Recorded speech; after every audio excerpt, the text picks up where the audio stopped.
Bambina.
Sure, Bobby.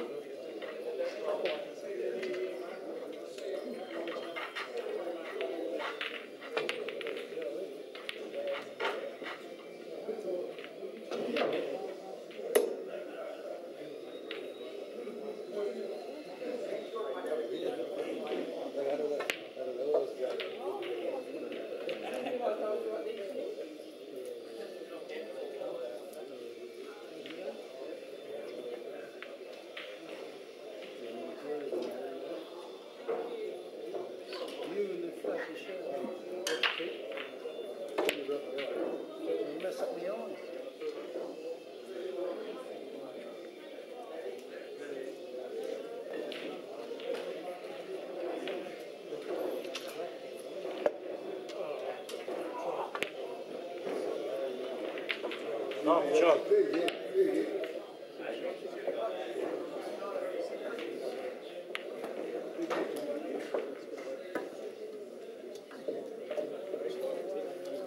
Shot, Jimmy.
It's pretty tall. Right. Right. Couldn't kill the black.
He didn't shake enough. Actually, he didn't even try and hit it, was only the shake that got it there. He just put his hand down and shake did it.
Come on, Cookie.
That's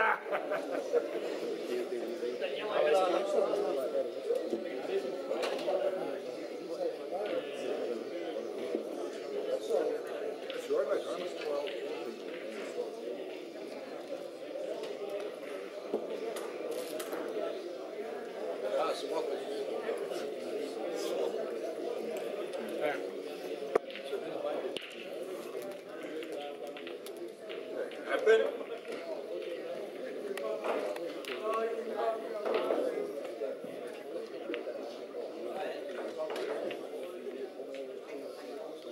No, son.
Not frozen yet.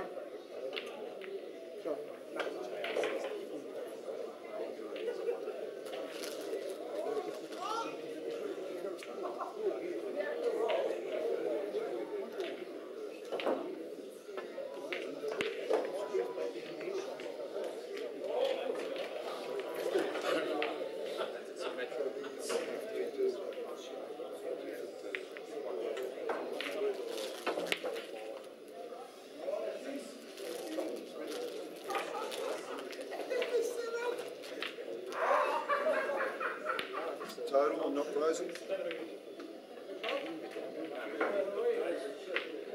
Hey? Okay, just a total.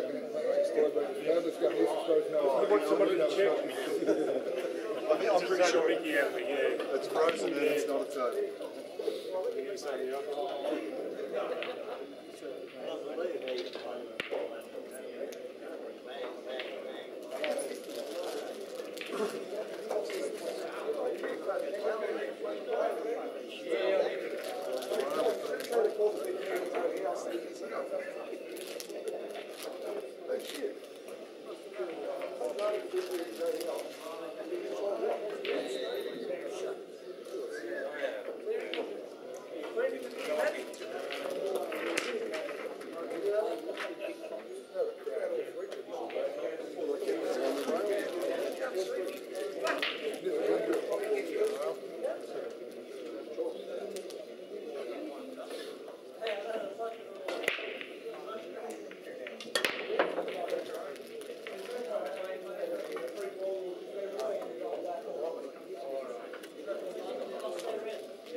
Youngsters, we had one there last year. Double chance in the finals.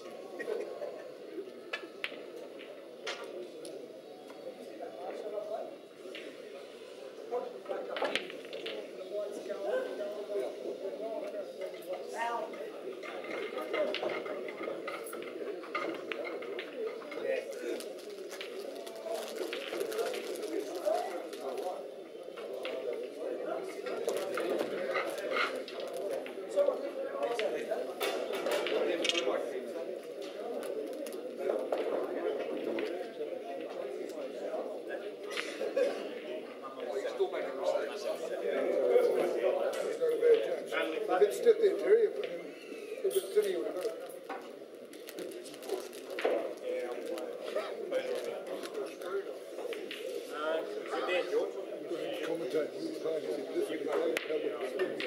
So we're off all day.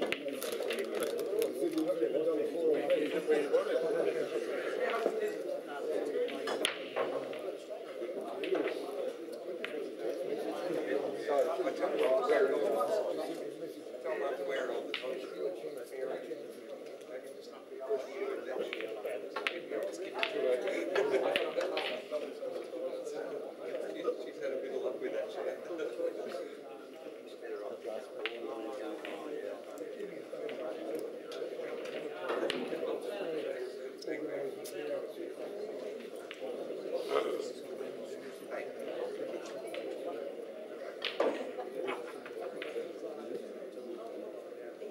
To be worth it.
Was the last frame, I think.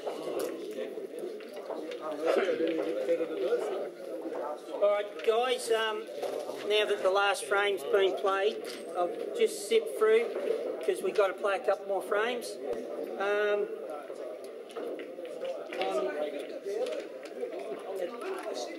Ronnie Scott was 15th, 14th on 11 wins Jim Spiteri, 13th fell, level with Cran on 12. Next was Tony, Rod and Bill on 14. Two people equal 8, Graham and Tony Kostov and Ron Callender. Right, Ron. Equal 5th and 2nd emergency, 2 players, Steve McCormick and Terry Bond on 17. 4th and 1st emergency on 18, John Russell. And the 3 players in the team on 19, Jim Reen, Brett Rogers and Bobby Dennis. So well done, guys. If I get the 3 years to come forward. Well done, Bobby. Well done. Black, you need that last one. Brett. One frame behind the top 3. You have to play off the state title. But we've got to separate because whoever finishes first, it's 2 frames. So if we do the heads and tails, one man out watches. Whoever finishes first goes straight in the final because they get forfeit because Steve Gray's not here. And just put it on heads and tails. I'd one out. They'll one out watches. Yeah. Heads, tails, you watch. You used to run just 2 frames on the TV tape, 2 frames.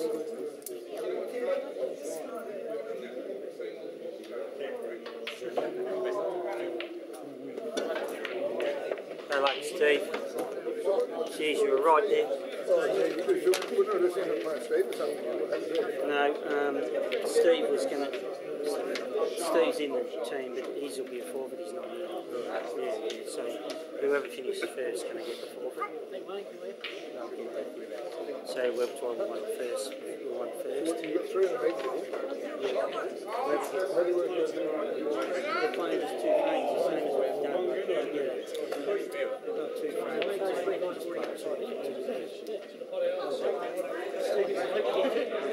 You take 4 plays. Finish the same, mate. 8 or something. Oh, that was all right. If someone wins 2, Brett. I don't know why you didn't win the Masters. Yeah, I went with you. You're one side, don't have a stand. So whoever wins has to play Steve, do they? Hey, it's going to 50 tomorrow. If you've got 2-0 there, you've got first JR, not first emergency's any good. 2 frames behind top spot.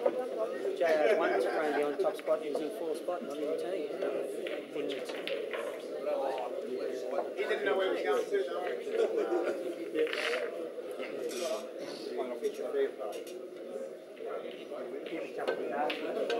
Oh, yeah, we're going to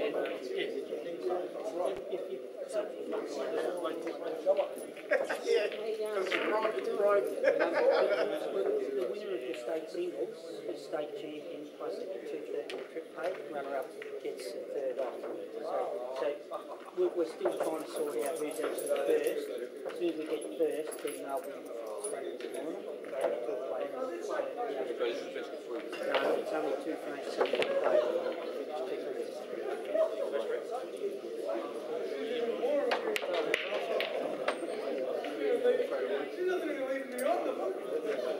What's his best of? 2 frames.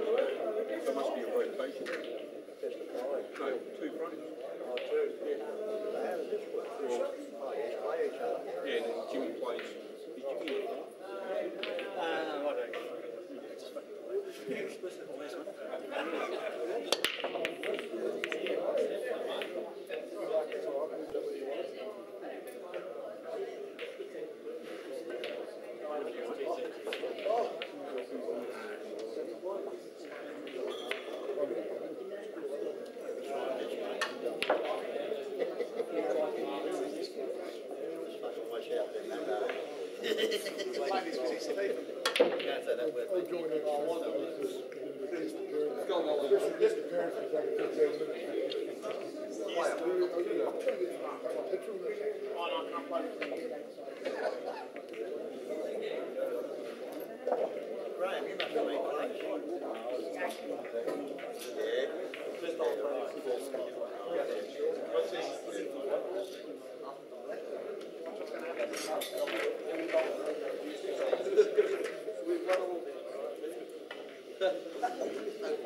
Good to go.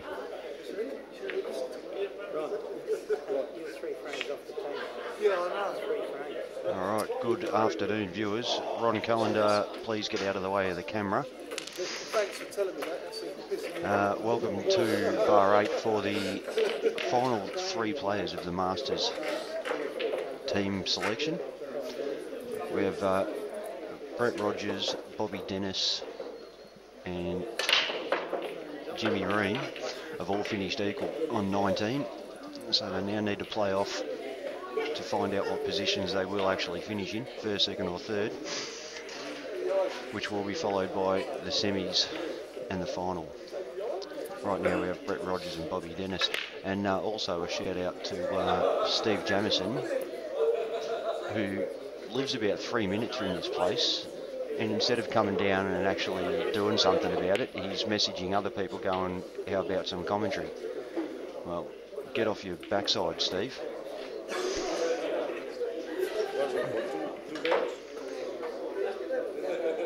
So the format of this will be each player plays 2 frames against the other, which is the same format they've played all day.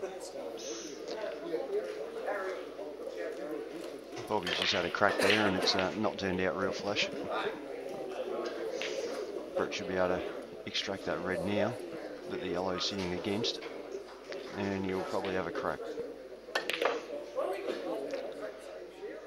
which which he has. And it's turned out, oh, just all right.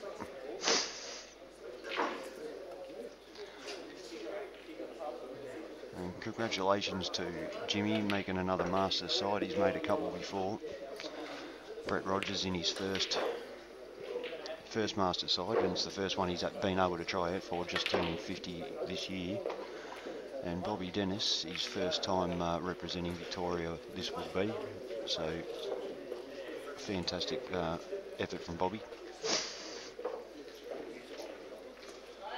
Once again, being the solo commentator, I can't make a hell of a lot of jokes with myself, so I'm sorry if it's a bit dull.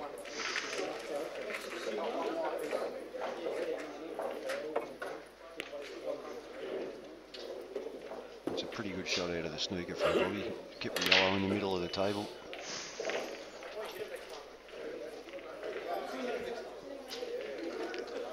Just the one trouble ball on the cushion for Brett. We should be working out what to do with.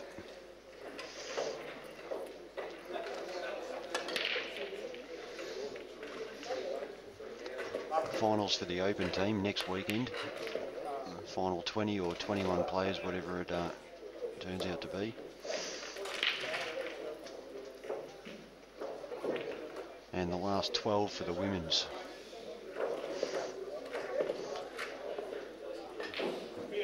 See who will make up Team Victoria to make the trip to Darwin in October.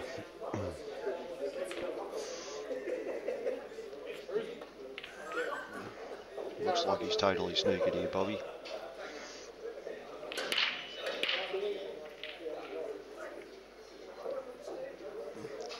A lot of people wouldn't know Bobby Dennis. He's been around for a long time, but never made a hell of an impact. But what he has been doing is been playing snooker, playing a bit of pennant snooker, which will help him, and he's also playing the elite singles out here on the Monday night, which is a big commitment money-wise and time-wise when you don't live anywhere near the place, but it's obviously paid dividends for him.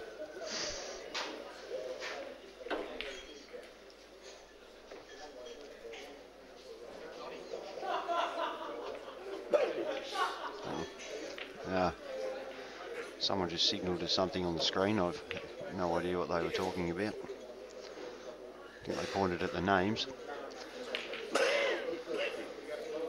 Dan Lynch is having a chuckle because he doesn't have a clue either.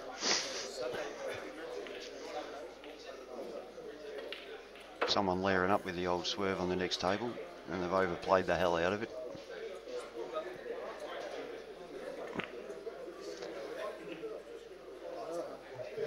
Good safety from Brett.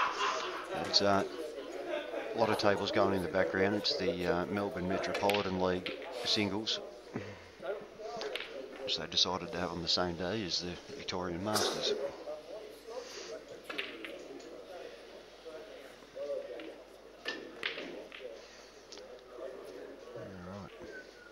Alright.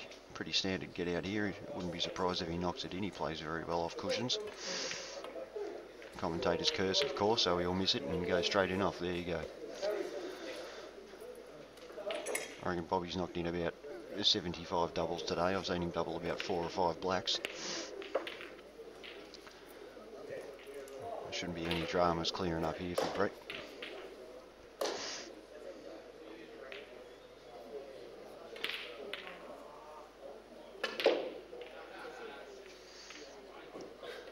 Try and get on the one next to the yellow.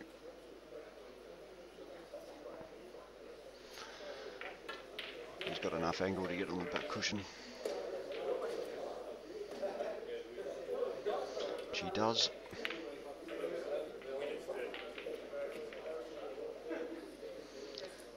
Bring it straight up the table.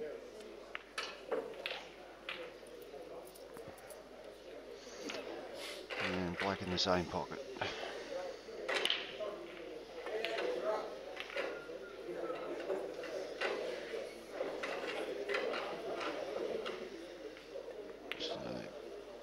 First blood to Brett, 1-0 versus Bobby.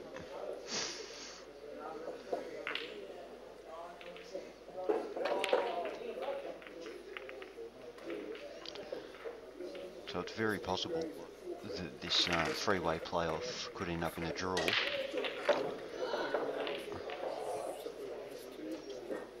But if Brett does happen to win this frame, they will play him versus Jimmy straight away, because then if he wins that, it's already decided.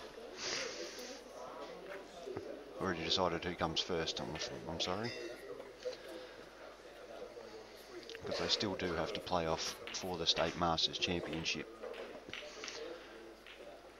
There's only 3 positions available because Steve Gray's already in the side.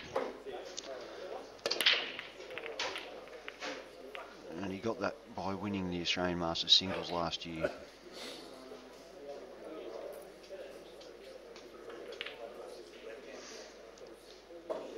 So a pretty solid Masters side. Victoria will be sending away in Steve Gray, Jim Ream, Brett Rogers and Bobby Dennis. A lot of attacking players for a Masters side. Ball in hand for Brett.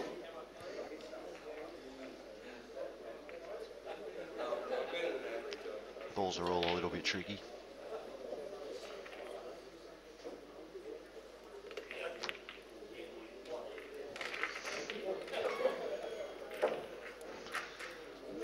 I'm not 100% happy with yellows. I thought the reds might have been a little bit easier, but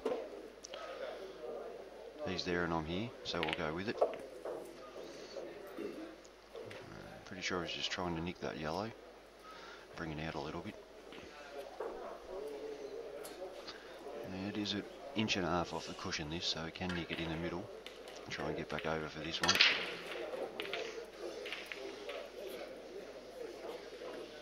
Still looking okay. He won't be feeling much pressure, Brett. He won't be too bothered about finishing positions or titles. He'll just be happy to. He's very happy to make the side. And Brett and Jimmy and Steve Gray also chances of doubling up and making the open side as well. Then they have the choice of which one they play for.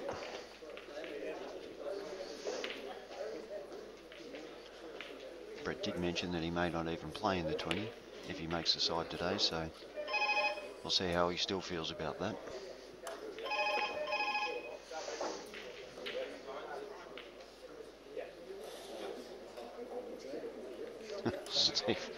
Steve Jamison's just chucked us the excuse for not being down here and jumping on. It'd be something about being beneath a thumb of a certain person. At least you're honest, Steve. I was actually looking everywhere for him earlier because Paul Brewer was here and couldn't see Steve. Didn't realise they were that far apart very often.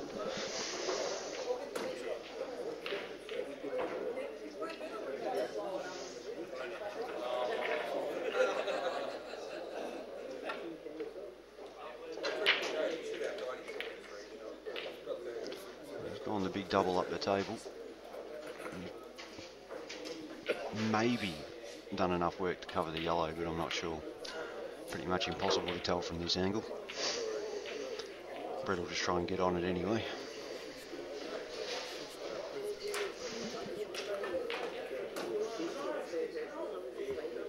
So Brett Rogers representing Victoria. It's got to be quite a few years since this has happened.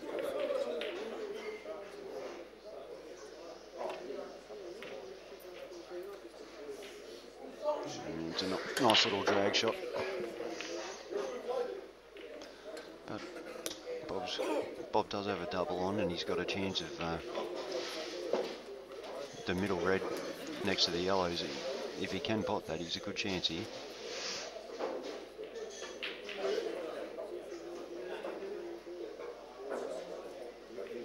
I remember in Darwin.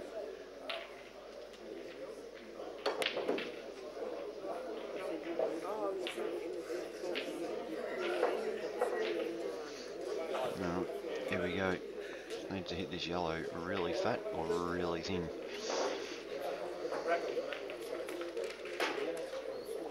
And he hit it halfway, and he's in trouble. If only he had to listen to me. He's in a lot of strife now. Probably got to play off the cushion, just hit the other red. Can't really afford to move the one next to the yellow. The only thing saving him now.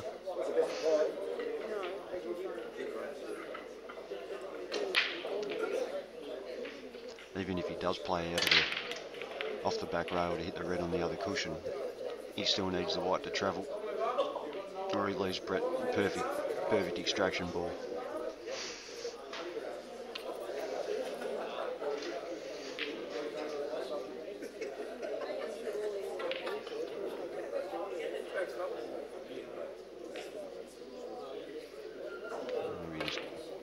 What's he done here?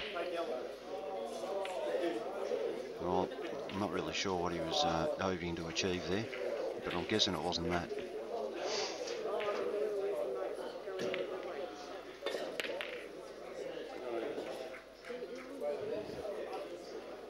Yeah, I think Brett's arm looks pretty loose now.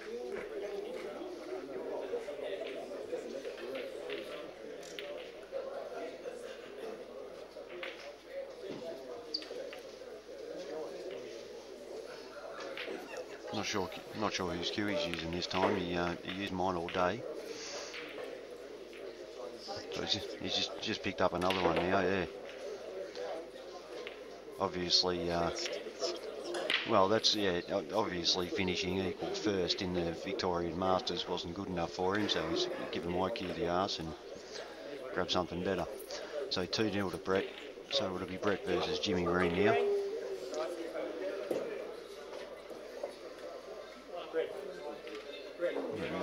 There's El Presidente, poor Victorian President Don Colbert. No joy for himself in the Masters this year. The field that gets tougher and tougher. I'm not sure on the exact numbers, but there was, I'd say there would have been somewhere around the 80 mark.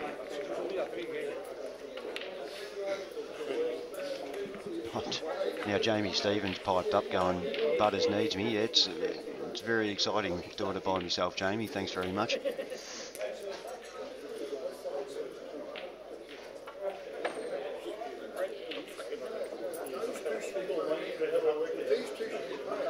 How's the weather up there, Jamie? Yeah.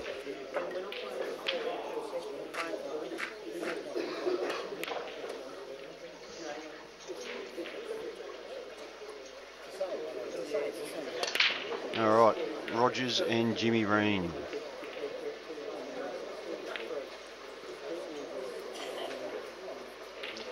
Yeah, as Dan just said, if you did hear, if Brett wins this, that means he finishes number one and he's straight in the final, and Jimmy and Bobby will play off to play him in the final. So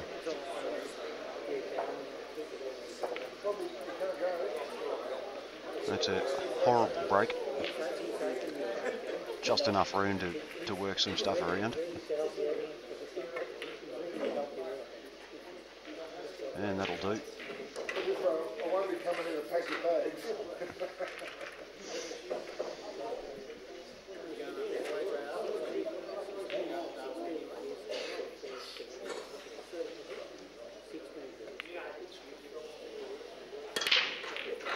A bit of percentage pull from Brett. He's played a few good tactical frames today, which is a little bit out of character for him, but in this sort of field, like I said, it's about 80 strong, and it's very, very strong. A lot of great Masters players in Victoria. When you got guys like Donny Colbert not making the last 16, and he was runner-up in the World Masters last year, it says something about the depth we've got.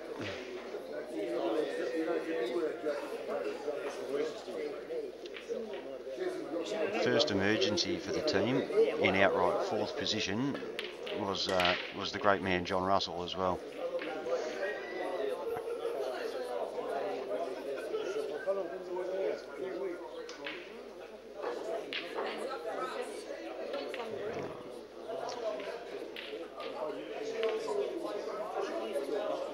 Well, it was 2 on the yellows, but he's chopped up the first one.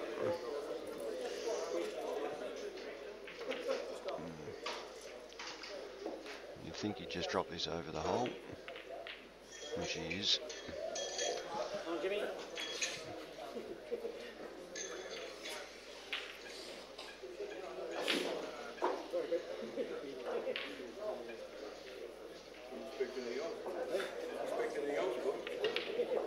think Steve Jameson and Jamie Stevens have stopped watching the stream and they're just having a dip at each other now. It's clearly more entertaining than my commentary.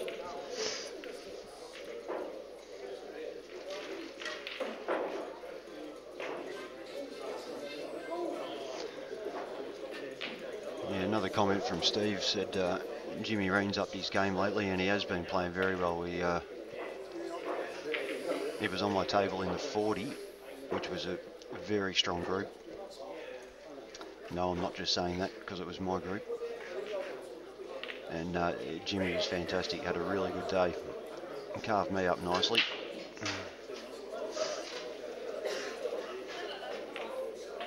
But yeah, definitely the best he's hit him in a couple of years. At the ripe old age of, well, I won't tell you how old he is, but he's been playing in this for more than 10 years.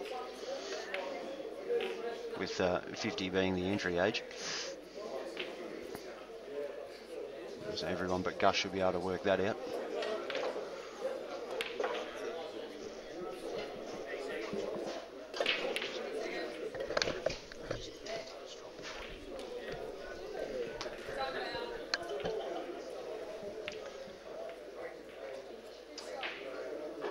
Yeah, Jimmy's just one of those guys that every single time you play him, you know he's going to fight tooth and nail. He makes you play a lot of extra shots if you don't finish the frame. He's a very hard worker at it. Can look a little twitchy from time to time, but they generally go in anyway. But he consistently plays the right shots.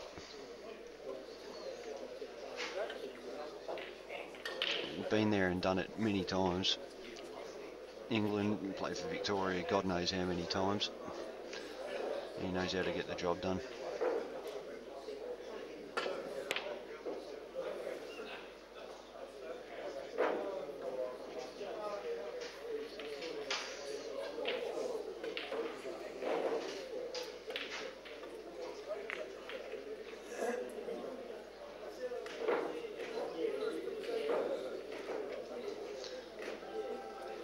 He's just trying to work a way around these and make his balls look better without doing too much damage to the pack in the middle.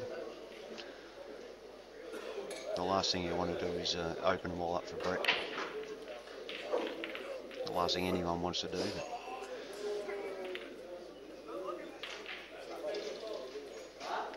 So he's just forcing Brett to do the work.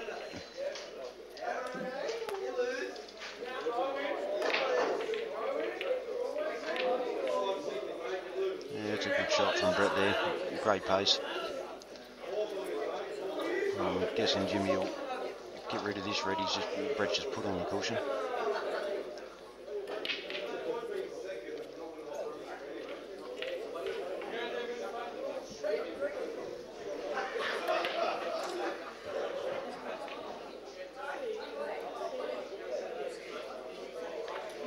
She's doing exactly that.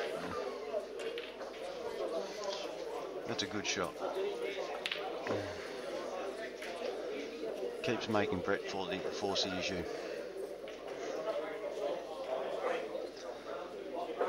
But as an attacking player as he is, Brett, he's not shy with the tactics.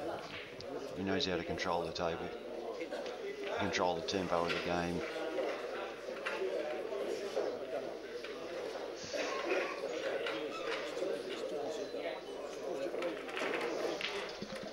Trying not to give him too many compliments after he's ditched my cue for another. If he turns out to win this thing with that cue, it's going to be all about whoever's cue that is, you know, not mine, and I'll just feel really hard done by.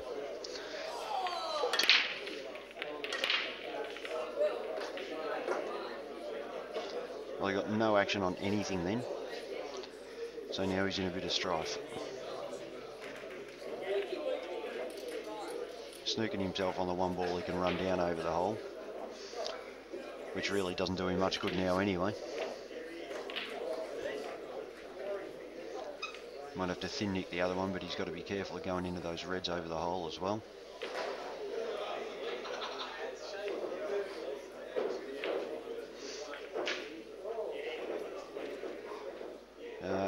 Yes, Jamo, I think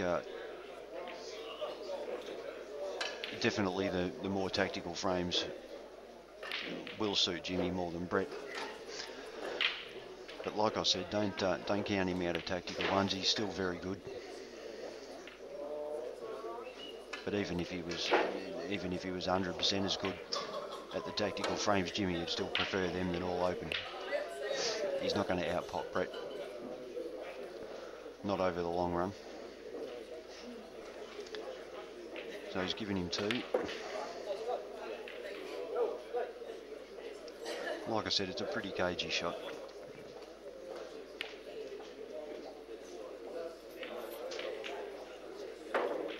Really needs to knock this first one in. Cut in the middle. And he's just caught it a bit thick. Just run down and bump this red over the hole again. There's nothing. Well, he can have a go if he cuts into it and plays into the black. You'd be hoping for a bit of luck that way. So chances are he'll just bump it over the hole, leave the white in the back cushion.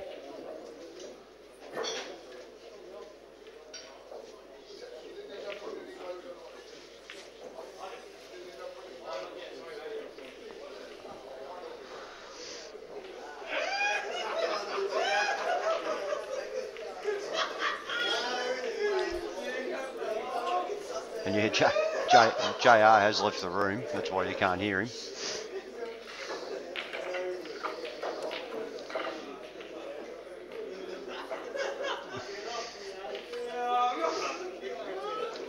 So that is the shot that Jimmy decided to play, and I think it was his only real good option. I probably would have cut it and gone into him, which says to me that it wasn't the right option. And that's what the potting of Brett Rogers is capable of doing. Immediately recognises that he doesn't have a good safety, so just get down and smack the ball in. Still needs a good shot here. Stun straight across the cushion and hold for the yellow. Oh, I know. He's see, that was the cue.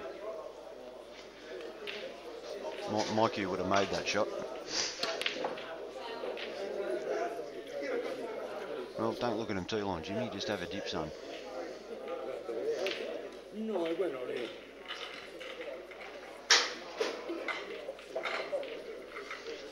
The dude on the other table, I've got no idea who he is, but I think he believes he's here to put on a trick shot exhibition. And not going too bad at it, just by the way. Alright, he still played defensively here, Jim. Not a huge fan of that. He had balls on. As I say, the more chances he gives Brett, the more chances, even if he's snookering him every time, he's still giving him too many opportunities. Got to put them when they're there.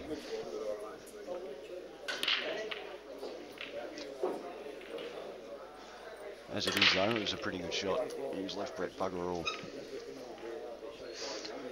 Just looking for the total snooker call here. Sorry about those clowns behind me.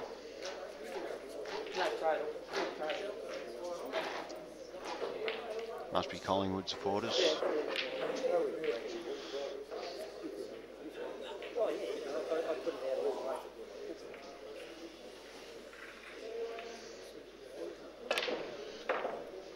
No, you're right, no one wants to extract the black, but at the end of the day, if one of them wants to win, they're going to have to.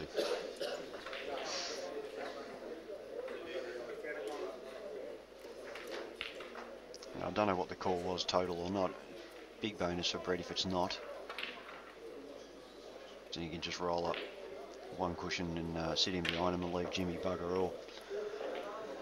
If it is though, he has to hit it with pace, which is a really good chance of opening the black up.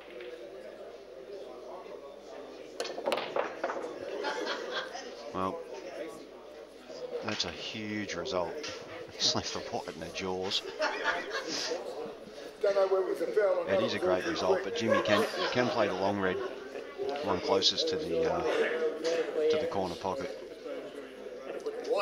and he can play it with a bit of backup. It's not going to leave Brett a lot other than a double.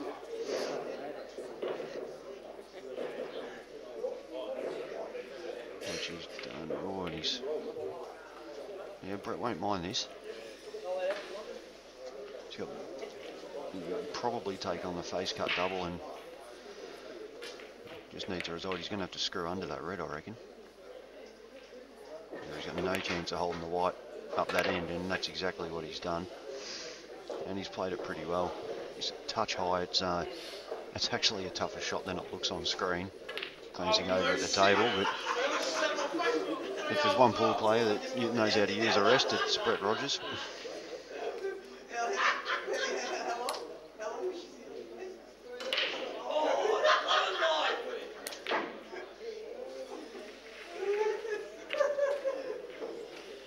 And he's rattled it. Alright, this is you, Jimmy. If he's straight enough, run through. No, he won't run through.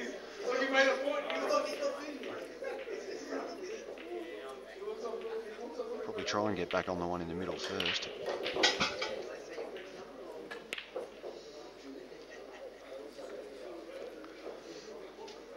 You don't want to be playing the one over the hole and then the one beneath the black to get back on the ball in the middle. So, mind you, he is going that way.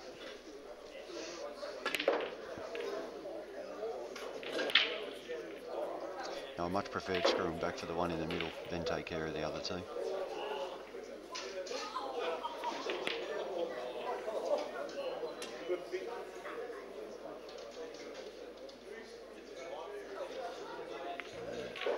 And he's not great.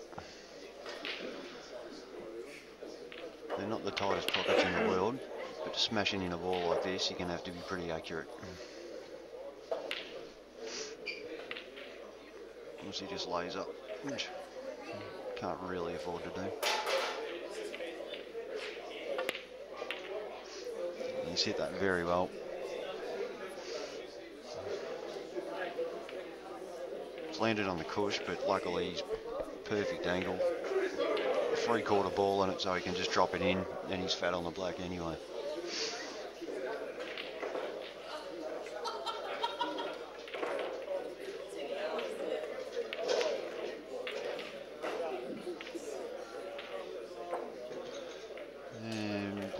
Nice and straight. No, he just doesn't know where to cue from. Someone give him a rest. He seems happy with that. Oh. Alright, he wasn't happy with it.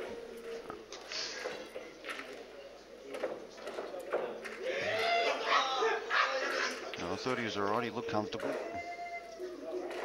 after the first 14 attempts. 1-0 to Rogers.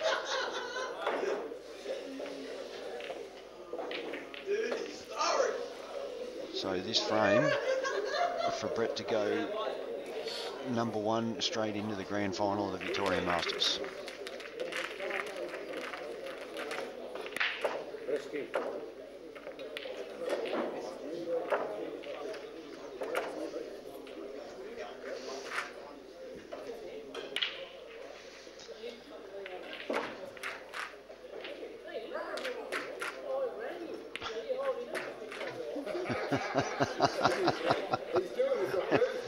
Jimmy's gone to get down on the break about 3 times in a row. Brett keeps redoing them.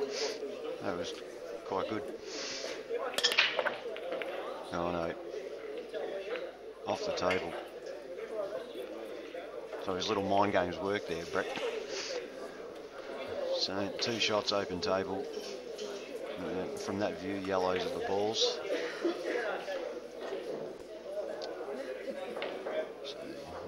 You're going to knock the plant straight in and extract the one off the cushion.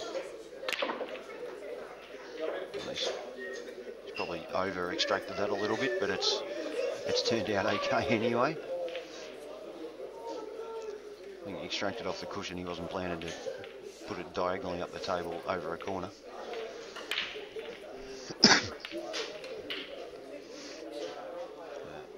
2 inch though, he should be fine. Just the black and yellow in closest to the pack that he's got to worry about.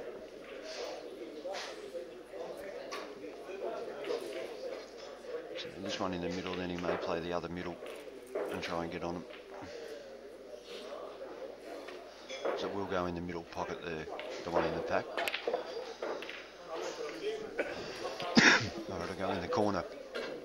If you just slam it off 2 cushions and cannon into his red, knock that out of the way. Probably doesn't have the angle to get the black now.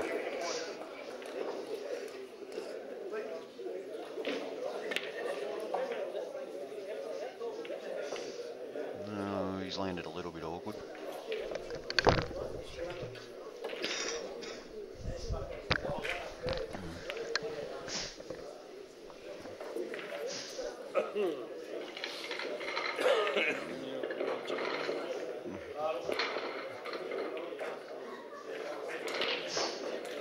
Second visit. And where is the black going, the viewers ask.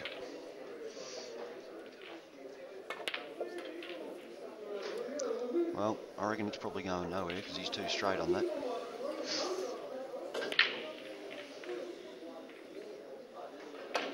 Unless he can screw back to the gap and play it through the gap, yeah.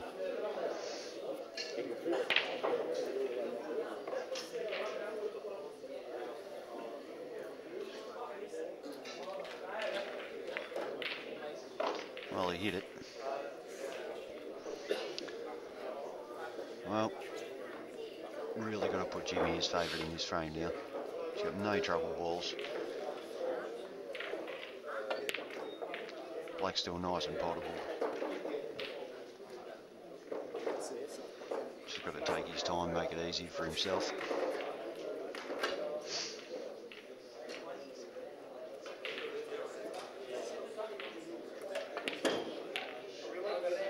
And he's done exactly not that. Left himself not hard on the cush, but close enough to hamper his queuing.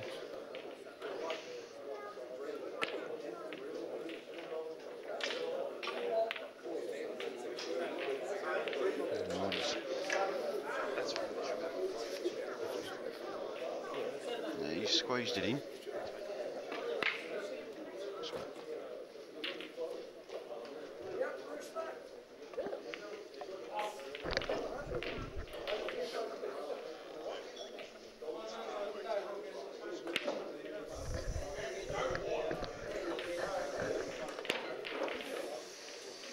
Alright, you're still there, Jim.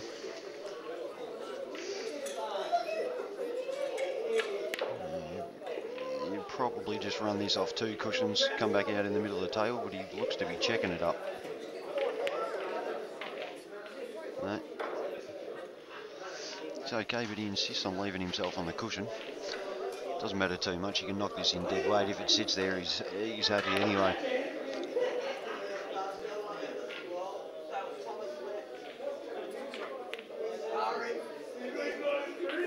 Well,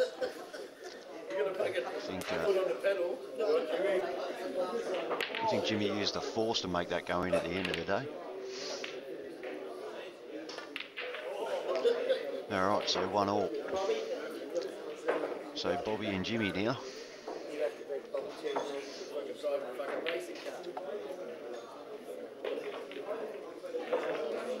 So now, so what the hell is going on now? So if Bobby wins a frame now, that's it. Brett's, yeah, that's right, because Jimmy's gone 1-1, so Jimmy needs to win this 2-zip.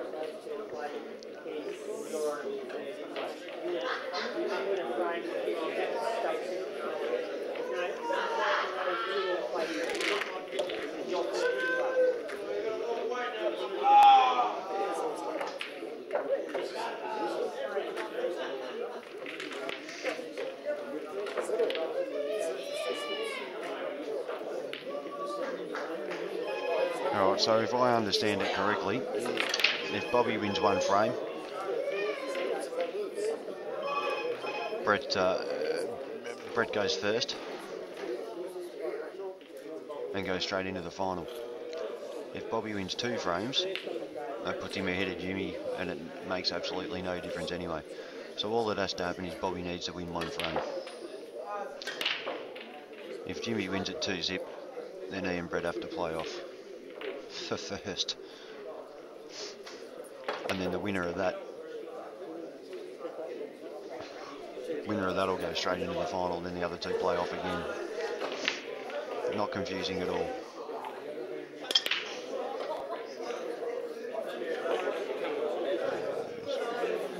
Good solid break from Jim and controlled the white much better than his last attempt.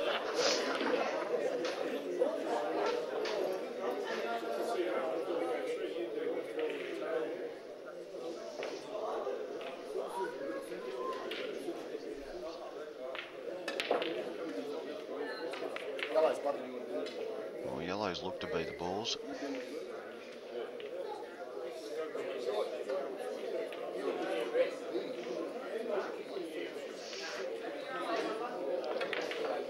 Couple of tricky ones. One near the centre pocket's not bad if you can get on it, and the one on the rail up this end.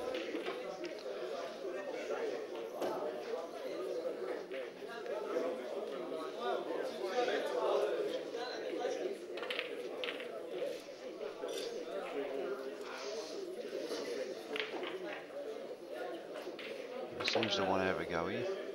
We'll see how long that lasts.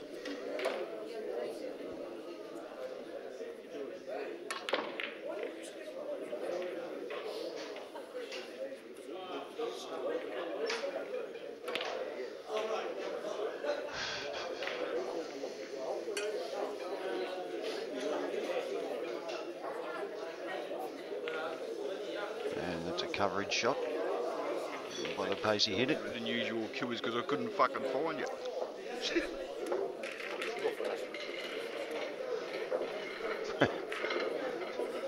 Brett's just come over and said the only reason I used a different cue is because I couldn't find you. So back to my cue it is, and I feel special again.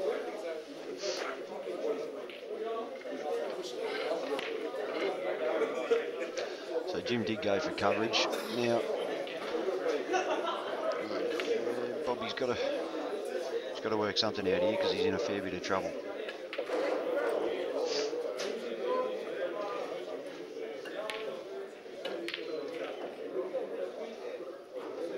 Just going to run this red straight up the top.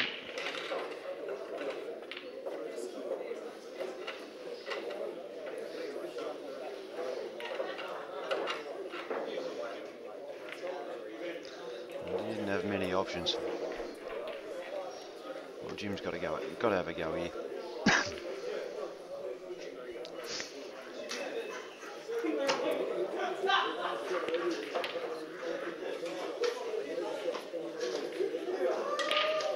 Come on, Jim, pop balls. Just working out how to get on the one up the top cushion.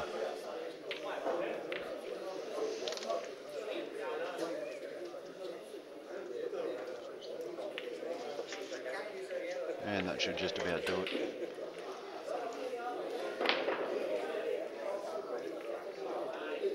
Just got to have a look and see where he can land it to knock this ball up the rail dead weight and still land on the 2 over the hole.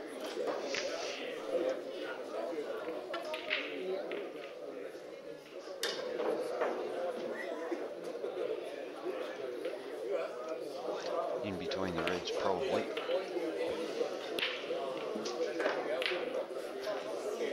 Well, he's going to be hard on the cush, which he loves so much. But it still should be okay. Doesn't have to do anything with the white, this shot or the next shot. It just chips the one that's closest to the hole. It's just going to run back out and be fat on his last ball. So.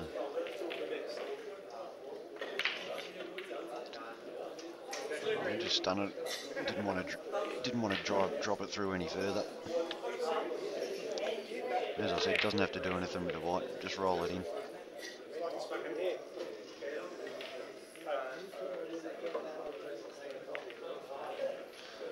He's caught it too thin. So a double across the table. dead weight. Plenty of value in that shot.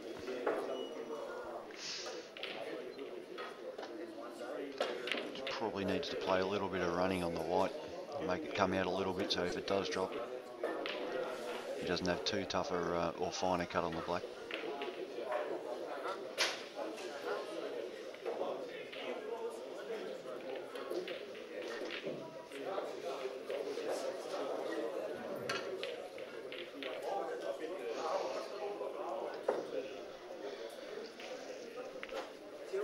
I can't see anything as he just rolled in. No, he's just bumped it out. Yeah. Well, that's interesting. He must have thought the double wasn't on. For you now.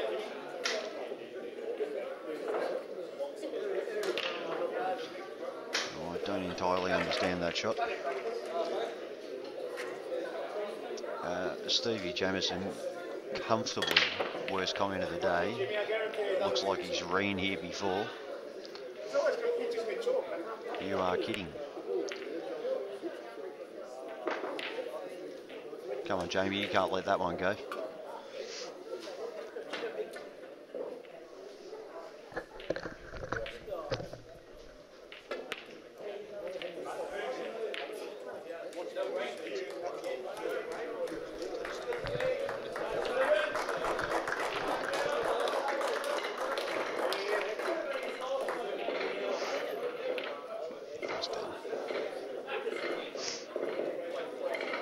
Alright, here we go, Bobby.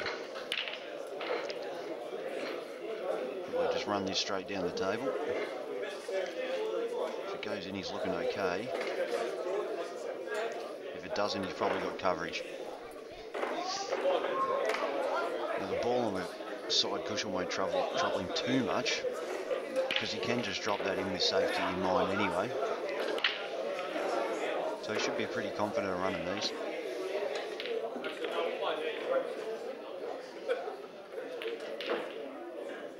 As I said earlier though, Bobby hasn't been in this position before, so it's this is a whole new experience for him and different pressure. So he's looking a little tighter than he has for the rest of the day.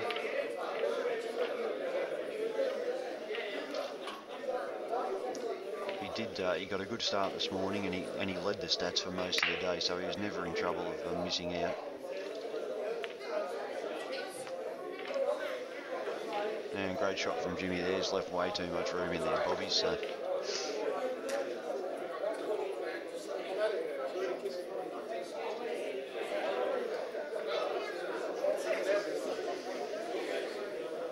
he's going to find the safety. He'd like to be able to get that ball off the cushion and do that, but he can't do it from this position. He needs to be out closer to the middle of the table.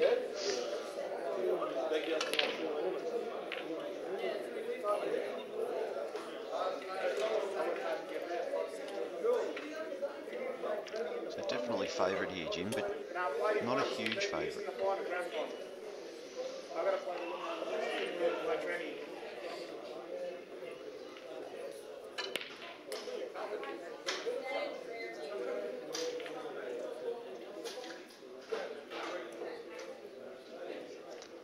This red to the corner.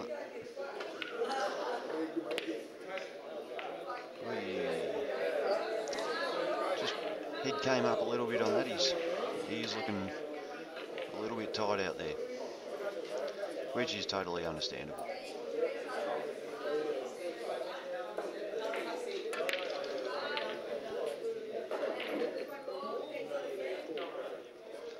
So no dramas here for Jim. Screw straight back out.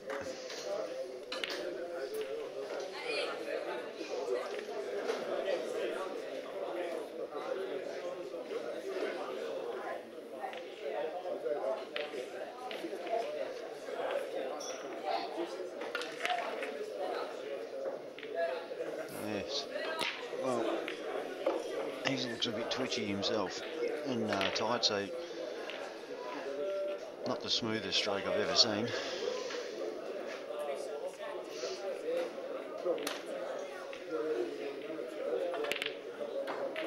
And a nice double. So one to Jimmy. So it comes down to another frame, and as I said, Jimmy wins this. he has to play Brett. Bobby wins it, Brett's in the final. So of course, every possible thing that could happen is going to drag out to every last possible frame we could play, because that's just how these things go.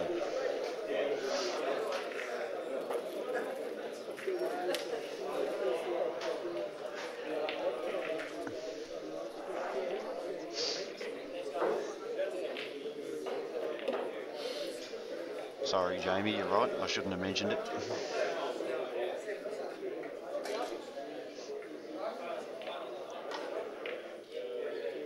Alright, 1-0 to Jim. Bobby to break.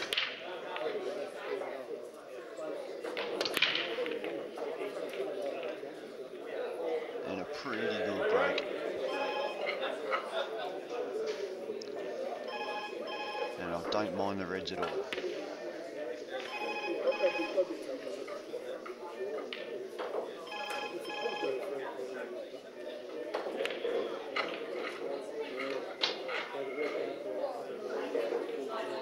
Looks like they're still trying to play trick shots on the next table too.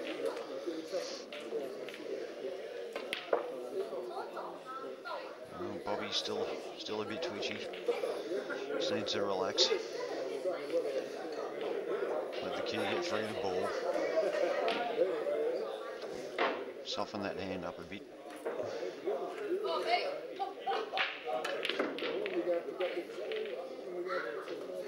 Yeah, touch unfortunate there. They're still there though.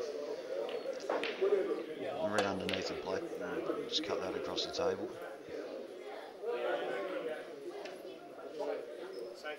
Could actually land on all three balls if this works.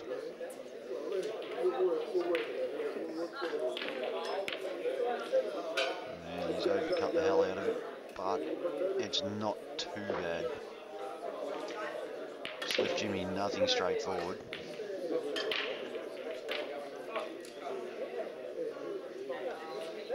Jimmy can see the plant. Probably, yeah, it looks like he's going to glance off this and go into those two. Well, he not only glanced off it, he's just knocked the double straight in and extracted his ball. So great shot, Jim. I dare say this will be a layup.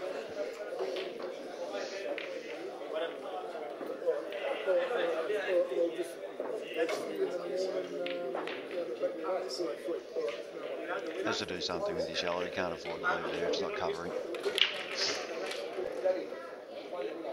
No, he's going to play the double back.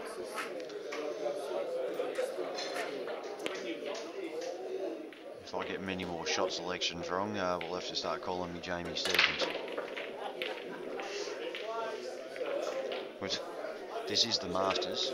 Jamie understands this game a hell of a lot better than I do. Why am I here? I played 4 safety shots in 12 months.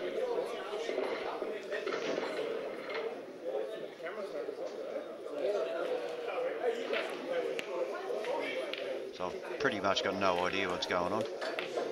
He's just got far enough for the double, Bobby.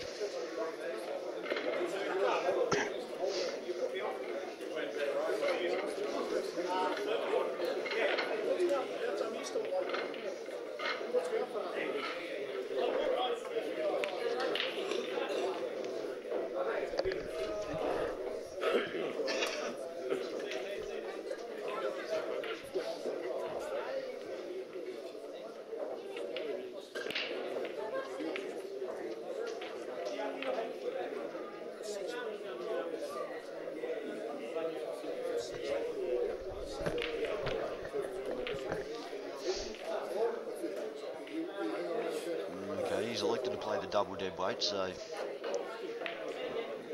he's still in pretty good position here, Bobby.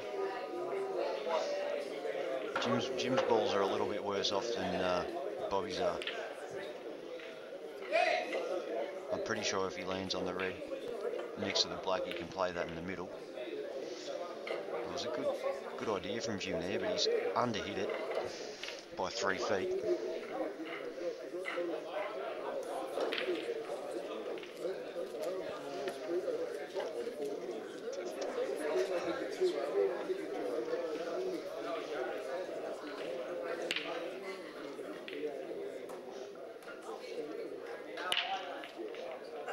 Must be speaking another language when I order a strong coffee sometimes.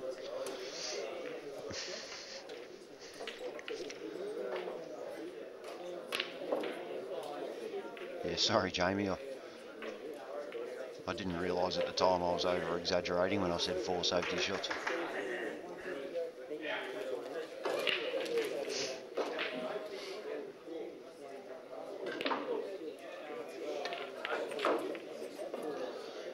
You won't be real happy with that, Bobby. Jimmy can just drop this over now. And he's not done that. Well, Bobby can play this red, double it over his other yellow inside it if he wants. Doesn't have a great deal of options.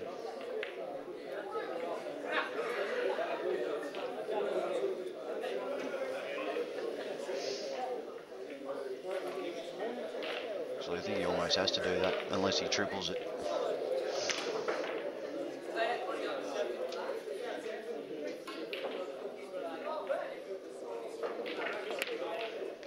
Yes, and he's tripled it.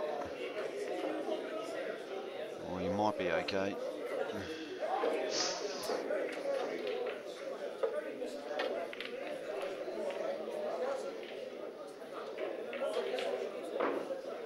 You might be able to just push this inside, Jim.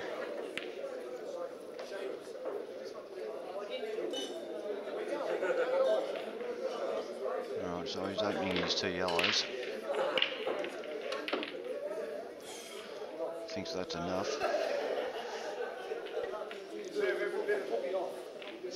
Yeah, Bobby doesn't have the angle to cut that red across. I still think it's a shot to play if he can play that red. He should be able to push the yellow dead.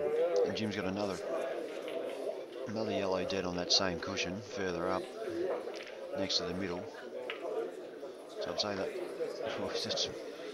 that's worked out as badly as it possibly could have.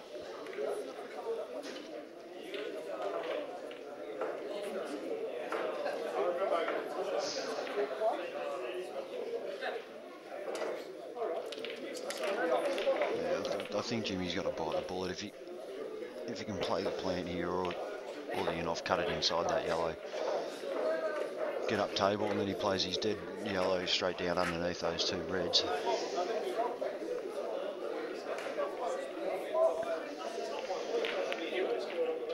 Oh, he's half and halved it.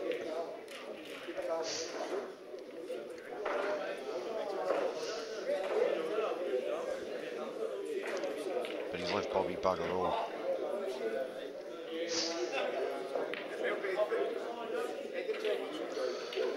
Now what to do here for Bobby? Might have to just smash those yellows in the pocket and get him out of there. Force Jimmy to have a dip.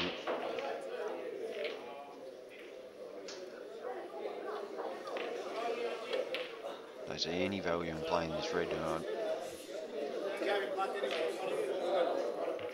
Very hard shot to keep him off. Keep him off the ones in the pocket and the one near his 2 reds.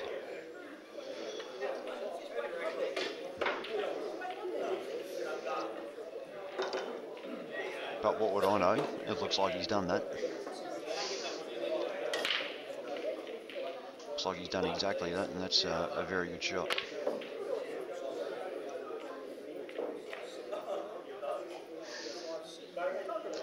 Jimmy will be a bit frustrated with himself and not doing more with the last shot.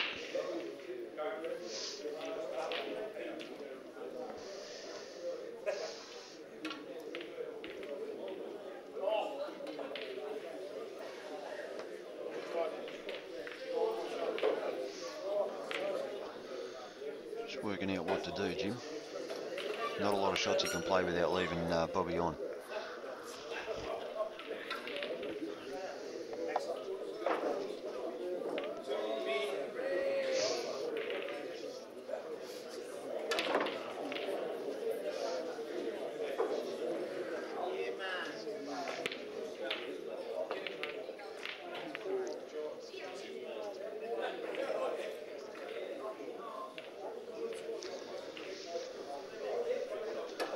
Well, now's a good chance, Bobby. This is about as good as it's going to get. Take the left one first, and then you just chip the cushion ball on, run straight back up the table. Oh, he's underhit that.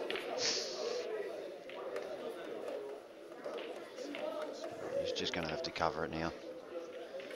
Playing across the table's dodgy, because if you pot it, you're in strife.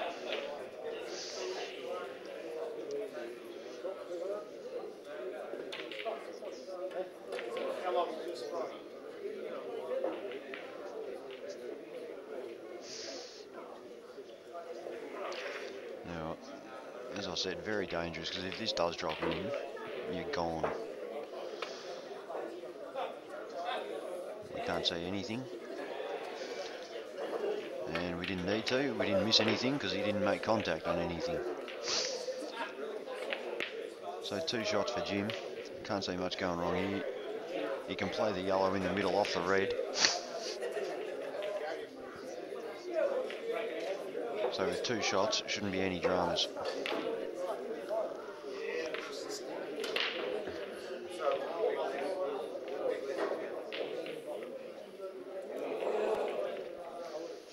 So unless something goes horribly wrong, Brett Rogers is straight through to the final of the Victorian Masters.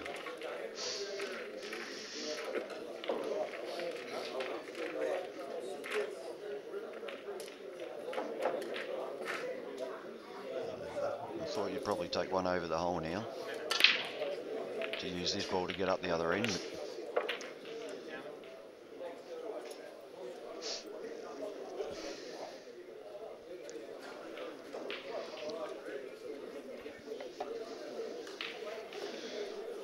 You want to be a little bit careful here, Jim.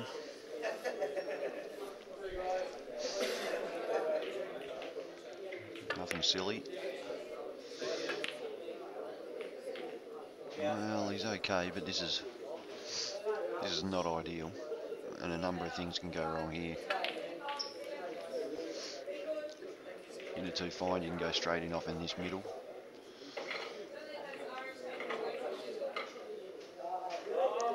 You can snooky yourself. This is seen a lot easier shot stuffed up than this. But he's got the confidence of 2, which should help, which it has. That's a good shot. So all things being equal, he'll have 2 on the black.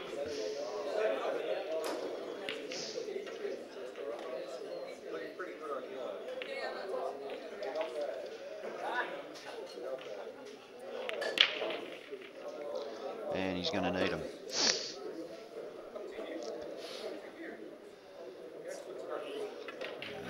Just do a little punch double across the table, raising the cue up. He's clearly very happy with himself.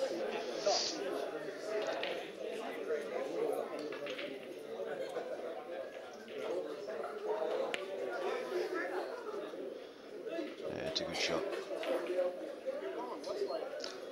Judged the pace very nicely. Not that easy to do when you're within an inch of the cue ball, of the object ball, I should say.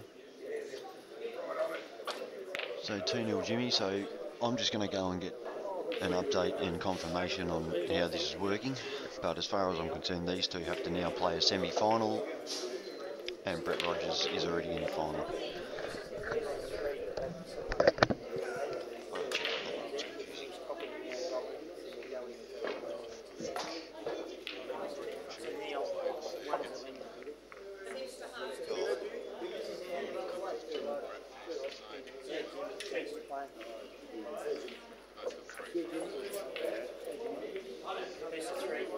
First one to 2.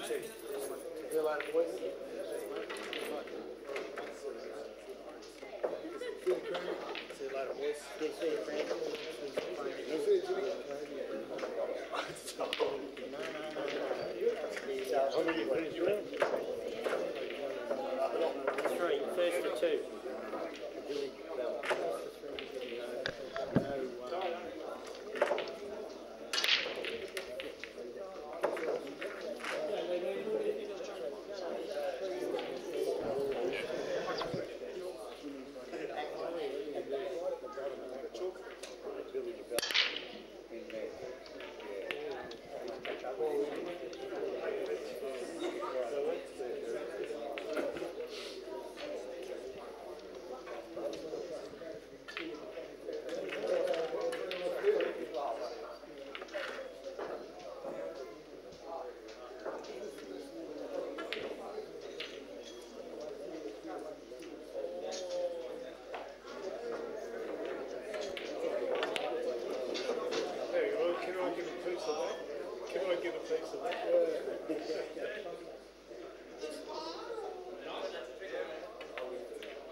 goes to work all day, it's still out of business, but now they put the air conditioner on.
Another boats, they've got another slab, but they're not cold.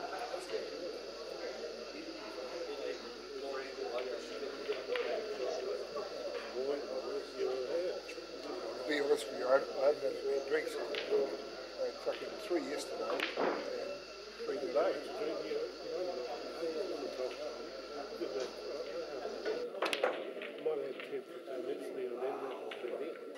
I haven't eaten a thing all day. I have not eaten one thing. I had a couple of Milo this morning and that's it.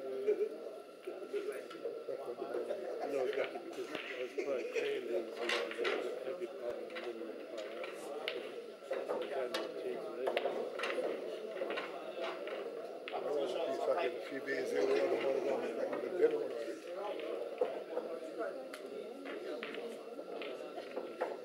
Every night I play pool, Monday, Tuesday, Wednesday nights, I'm drinking every fucking night. All of a sudden I come in and don't drink. I'm glad the fish right on.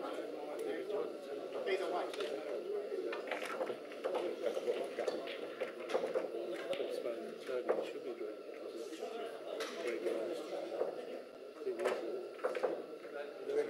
Then again, twice I've been to the Nationals and don't drink and I'm part of the carnival, so so it's not like I can't play when I don't drink. Maybe you play with that one, you are. Not pissed, just a couple of few drinks to relax.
You only need one more on the table. Brick left at this, strategically.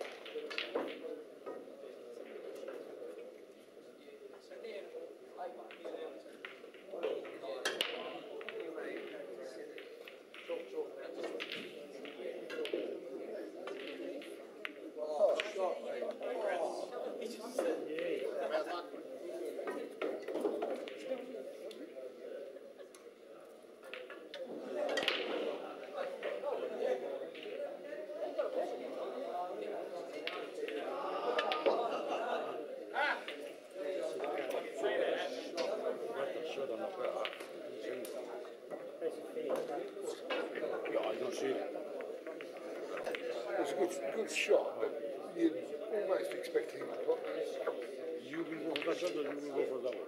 no, you play that shot all day long. All the top players will play it. Why are you going to play a double when you're looking away from the point? It's on you.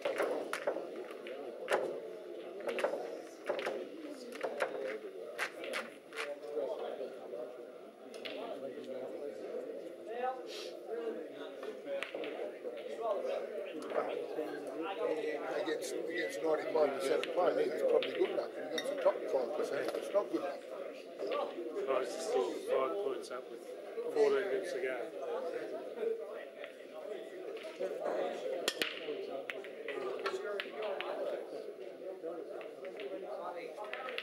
Where's Port on the ladder?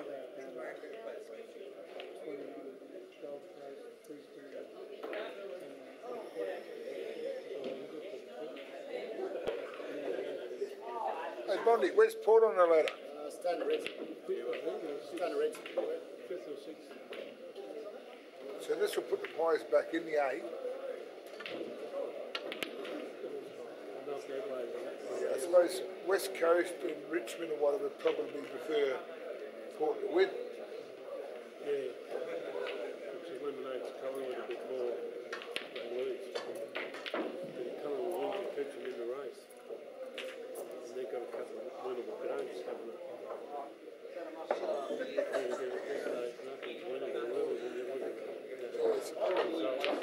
Even the Dug sides fucking make it over now. The Bulldogs and fucking Brisbane and fucking Carlton are coming good. Fucking,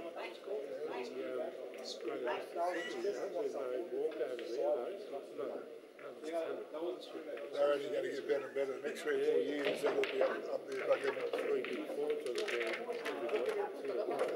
I still think Sydney are the fucking side for the next 10 years. Who they got coming through and whatever. They're very smart and very well run club. Same as Hawthorn, they're another one. It's just, they don't make bad decisions.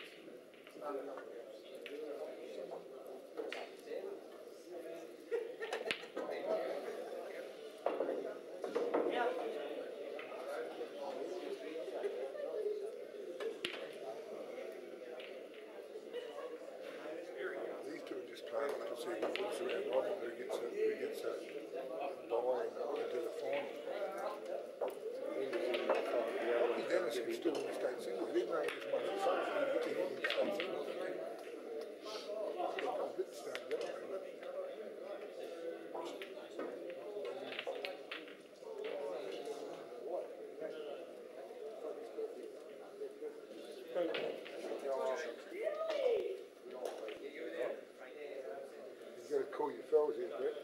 2 shots, Jim. Because I fuck it up. No, I got a fucking lay short ass. What do you mean? I didn't fucking realise I missed it.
angry, so I didn't get it.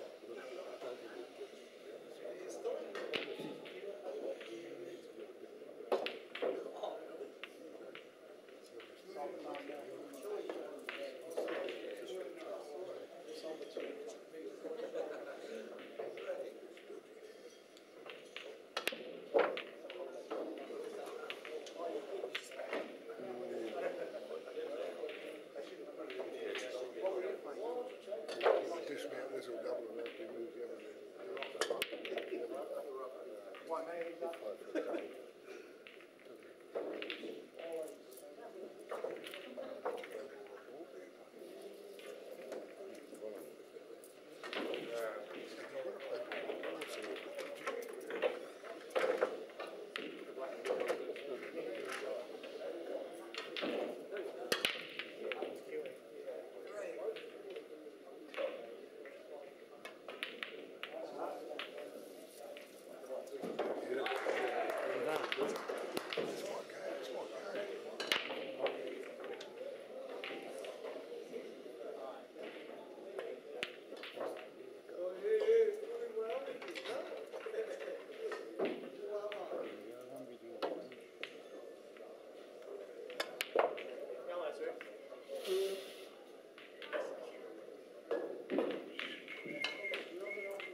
That's the way I would have played it. That's how I'm fucking in it. Jimmy's very off there. Jimmy got Brett's friend, wasn't it? His friend was against me.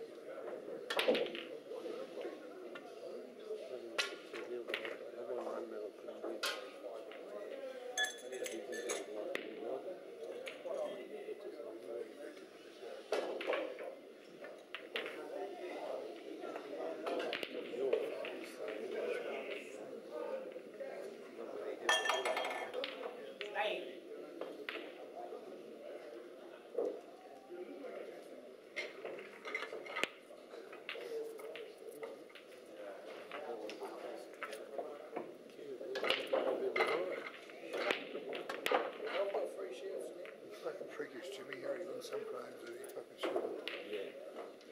Keep you back in the game, like that's all right. That's why the last time was fucking. Get down on that shot, so you can get that problem. You're going to be in the game for the business end. Yeah, no, it's not very close.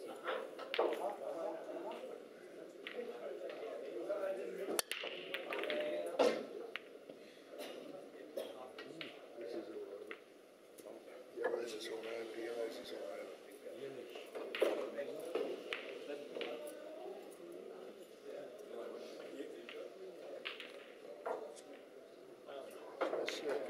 It's no certainty. It's no certainty that it's probably.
I missed the ball in the middle earlier. I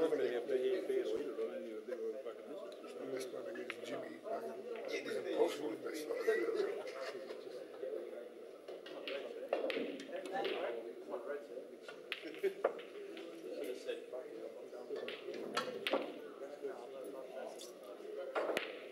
I'd rather have these weight than these are.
Bobby and Timmy.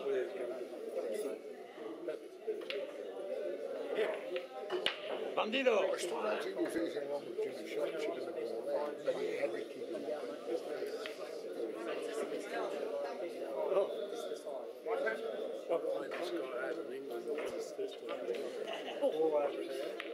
That's a play. He's got background, side round, dead fucking straight. Hey, I tell you now, hey, Unbelievable. Johnny, see this Dave over there?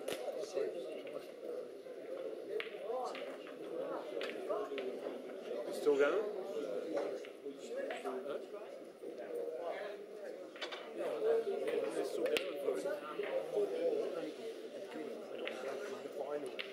Bobby. Yeah. I know, it's taking me out of the just went for it. It's trying to figure it out.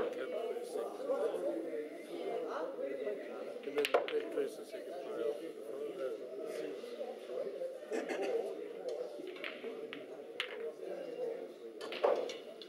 More power. It's taking me out of the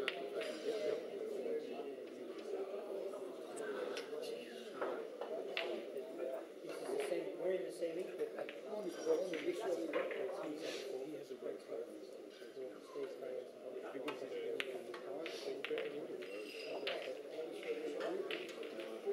So first to three.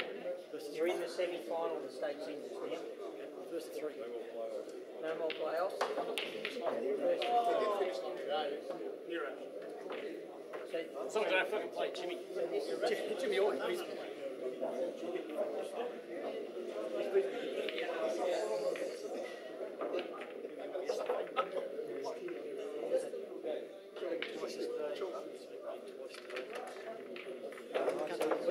So this is fifth time.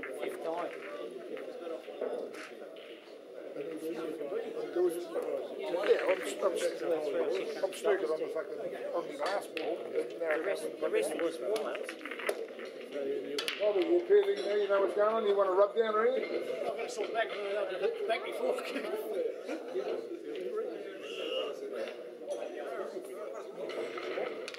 Fucking lucky up in New Zealand, otherwise I'd want you a knee warmer about it.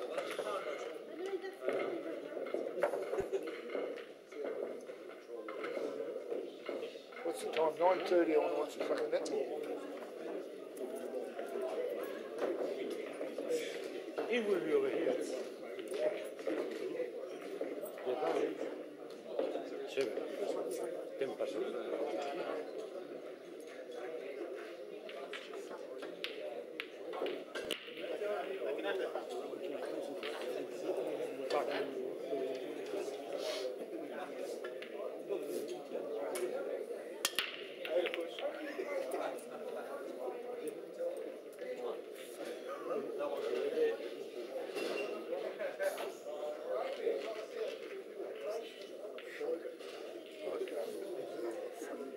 I'm like,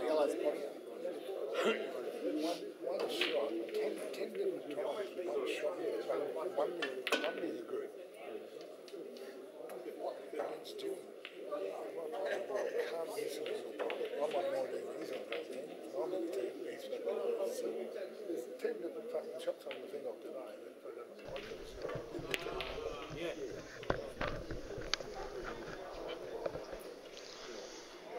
Okay, welcome back to me.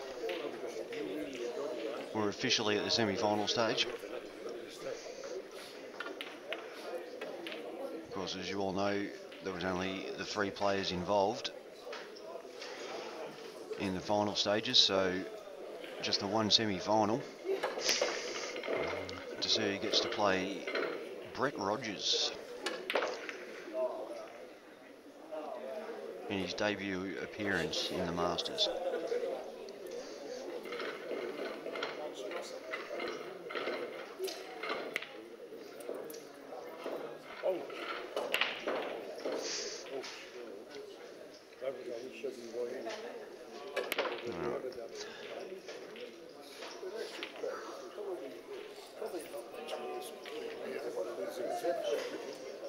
Jimmy seemed to loosen up a little bit more in the last match, so hopefully Bobby can do the same. We can see some good pull.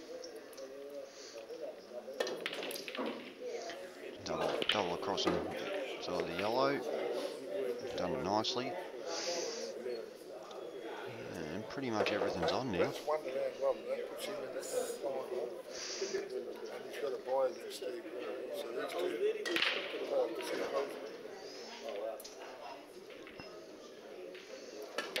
Just a little extraction here if he wants. Probably will go down the rail anyway. Alright, he's made this more difficult now. We'll take the middle red down inside the yellow.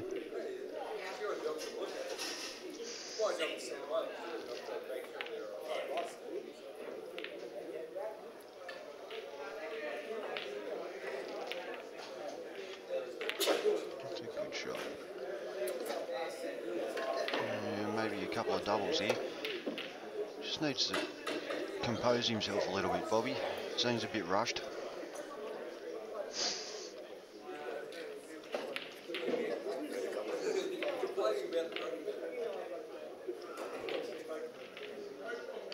Yeah, this is the shot.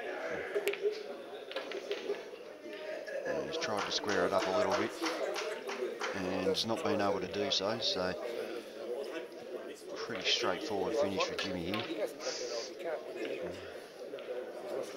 One over the top corner, one back in the middle.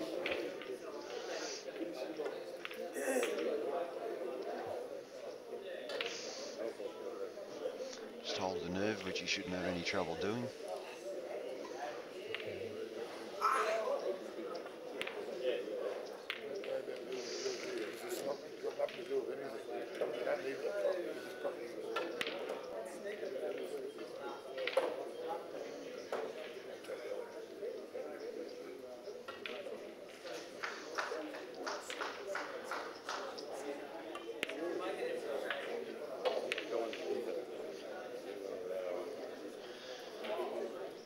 Solid finish from Jimmy.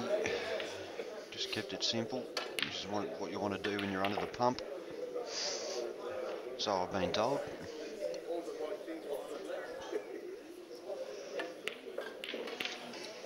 One love, Jimmy Reen. Race to 3.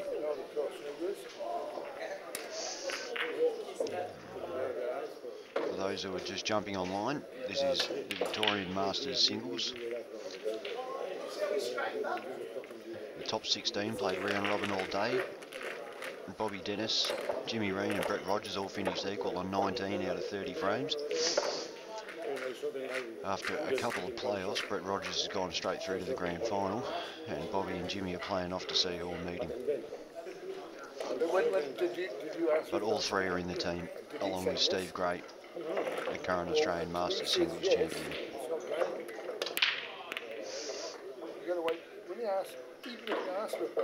So, being a Victorian and hopefully a Victorian team member this year, very happy with the side. They'll do plenty of damage in Darwin, these boys. If you ever ask good in the first place. Yeah. And because I saw the situation with either way, red ball potted. And then you were too good for him anyway. You belted him. In the replay, you belted him. You smashed his bum. Probably want to take the yellows. The thing is, when I didn't went through, you went through. With karma. No, Carmen, Carmen. So the one next to the black, he wants to just run down. Oh, and he's just extracted it nicely.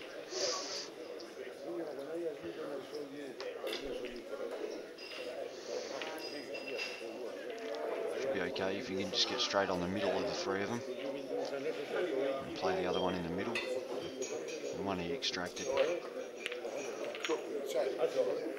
he's overhit it, but he might have left himself on the middle. It's going to be a bit tricky with the white ball.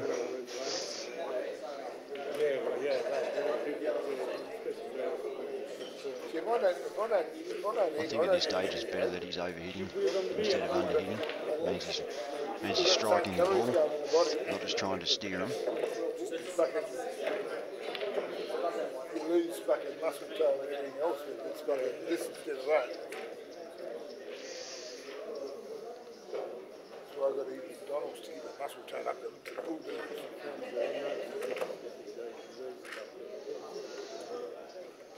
Oh, because you've got so much weight on it.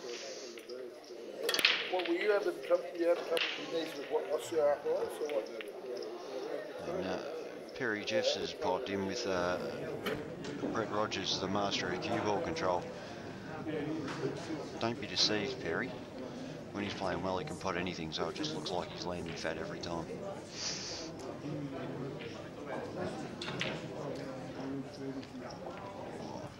Bobby must be struggling if he's missing doubles. Just threw a bit too much body into that.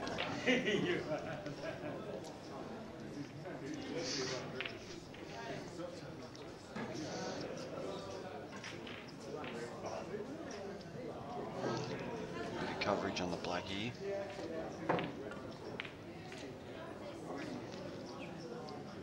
He's having a dip. That's good. What we want to see.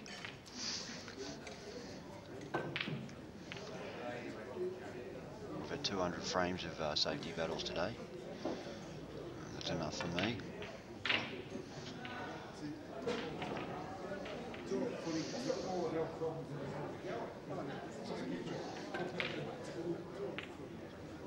Bad from Jim, but he's had a bad habit in the last hour or so to leave himself a hell of a lot of shots playing off the cush. Which makes it a lot harder to control the cue ball and limit your options.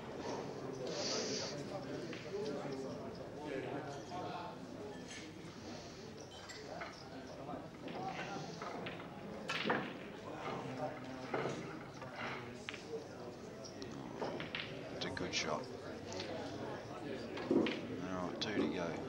It's going to be a bit tricky, and he really needs to land pretty much dead straight on the red near the black. Someone tell this bullfed that there's a camera right there.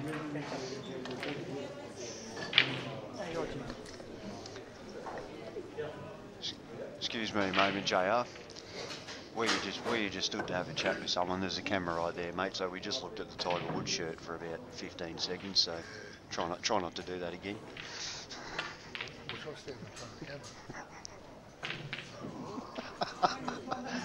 Yeah, he's pleading ignorance.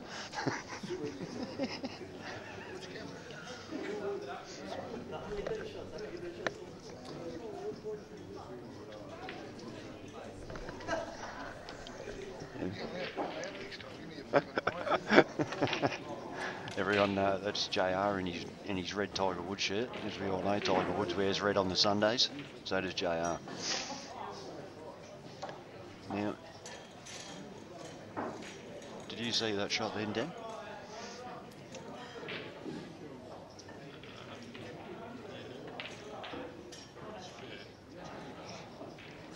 It was a strange one. Just take the one over the hole, Bobby. Get out behind the other one.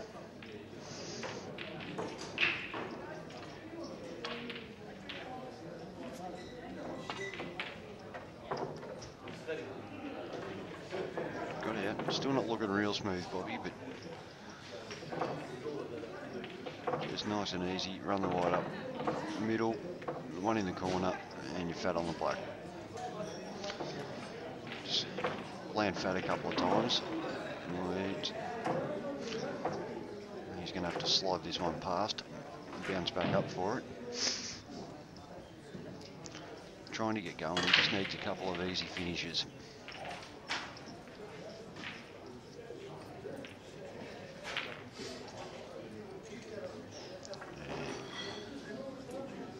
It's just everything's hard for him at the moment.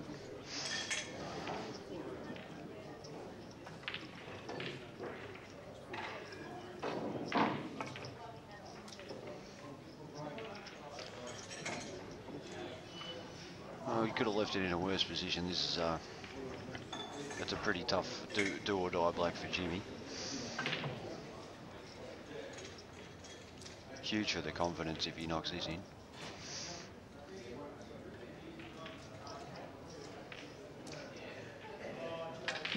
So Jimmy Rain to go 2-0 up. And he's been found wanting.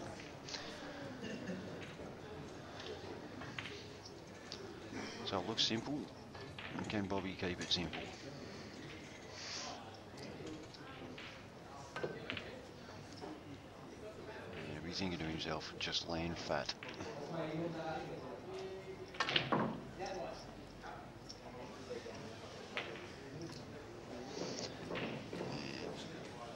That wouldn't quite come under my definition of fat, but we'll still back him in.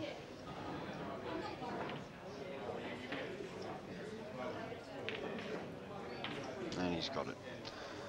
So that'll make you feel a lot better. He's got the arms in the air because in the first playoff for positions he lost 2-0, 2-0. So that'll settle him right down. So 1-1 race to 3. Bobby to break by the looks of it. Actually, Jim's got the $6.50 break cue out. He's breaking with one with a screw-in tip on it before. Sounded like something actually was destroyed when he broke.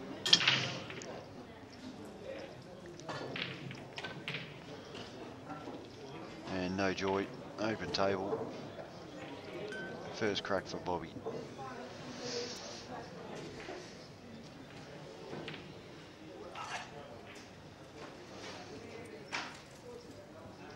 Should have a little bit of confidence that the black was trickier than it had to be, but he knocked it in well. A little blind pocket shot. No doubt have made him feel better. See if he can carry it on.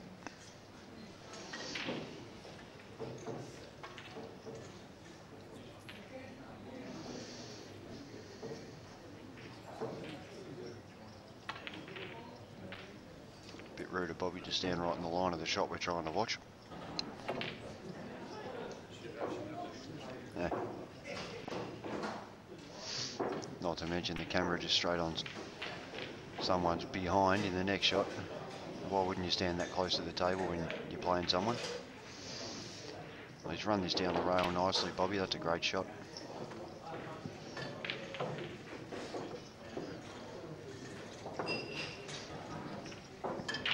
So a lot of work to be done for Jim here. He's got about one ball over a pocket.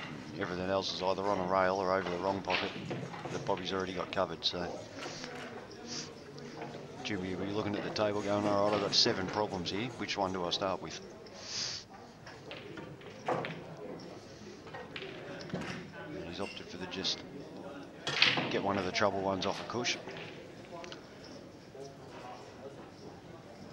Really, Bobby shouldn't have a drama.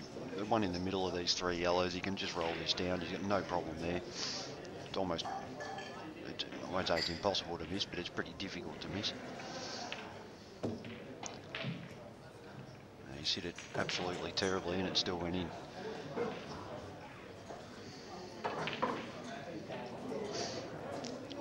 He's just struggling with the white ball. He's lifting himself up and down the table again. And when you're struggling, it doesn't seem to get easier when you have to run the white round so much.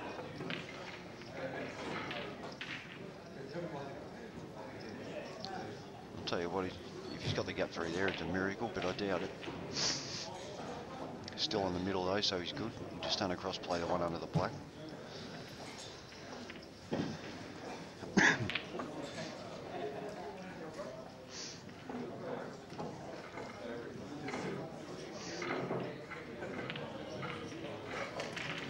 Just got to be a little bit careful here.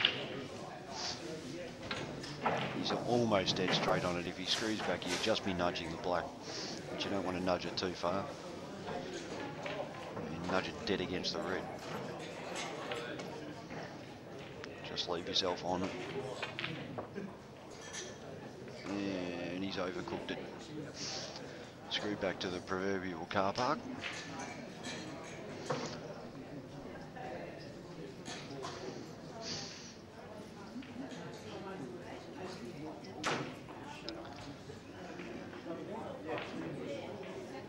You won't want to move the yellow too far. Just roll up and rest against it, it'd be nice, you'd be happy with that.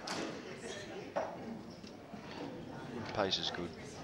Yeah, and that's pretty much as good as he could have done.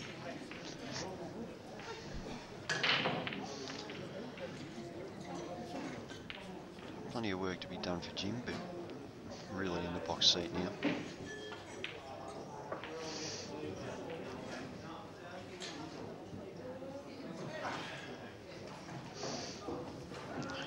Get rid of this rail ball. Looks like he wants to get closer to it first.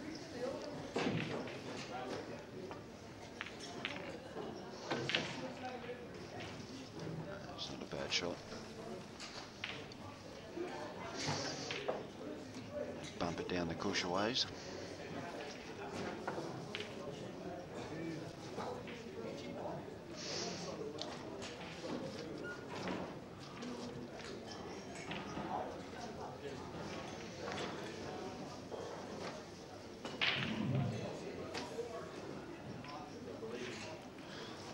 It's not awesome, you would have liked it to sit up a little bit. It's on the cushion instead. Shouldn't have any dramas here, Bobby, getting under that red. But he will leave Jimmy a lot.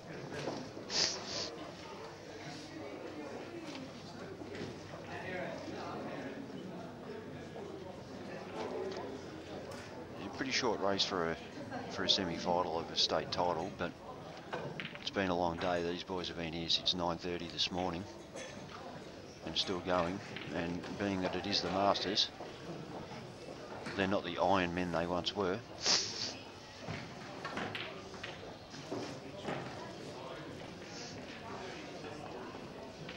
Trying to see if you can go one cushion off the side.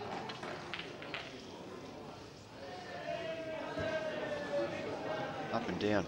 It is the only offensive way to play this shot. Pretty small window though, and he's gone inside it.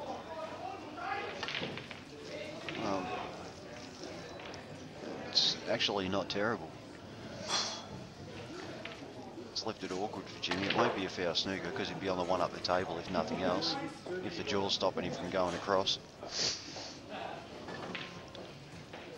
He would have been annoyed when he missed it, Bobby, but would have relaxed a little bit seeing where he'd left them all. So even the first one's a very missable shot. It's a good hit, Jim. And once again, he's left himself queuing off the cushion, which realistically he should be getting used to by now, because it's been about 40% of his shots in the last couple of matches.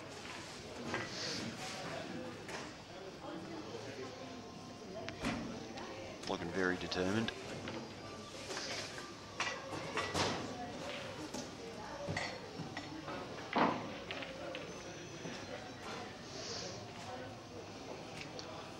It's not great, but they're still there.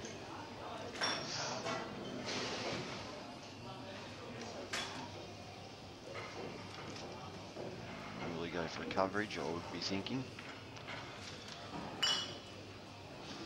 And nicely done. So pretty much the last tip for Bobby here, unless he can face cut triple it up and down and hang it over the red on the other side of the pocket, table. Just going to force him to play the one in the pocket if he can. Just nick it.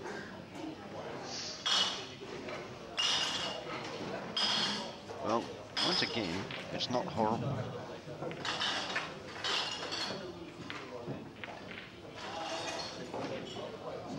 Now Jim's left him half a sniff here. If you can get to the side cushion, he needs to play it with a hell of a lot of side, but it leaves him a pretty big pocket across the table. So I reckon after what he left him, Bobby would be really happy with this opportunity. He wouldn't have been thinking he'd get back to the table with any sort of shot on. It's a very high risk one and very low percentage, but it's still a shot.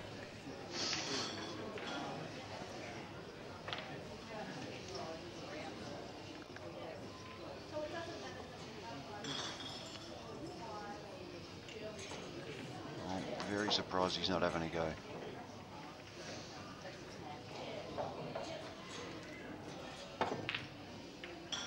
It's gone the other way. Oh, it was interesting.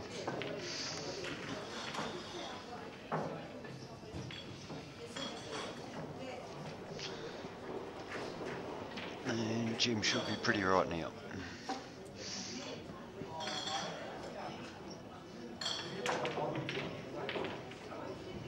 Oh, he's made that as hard as possible too. He's left the off-angle plan on.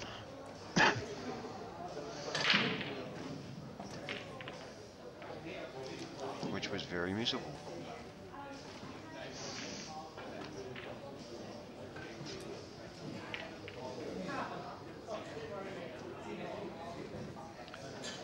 You can easily squeeze the yellow under or around this red. He just wants to make sure he doesn't do it with too much pace. He still wants this pocket to be the one the red's supposed to go in, but he's overhit it. You just had to push it in front there.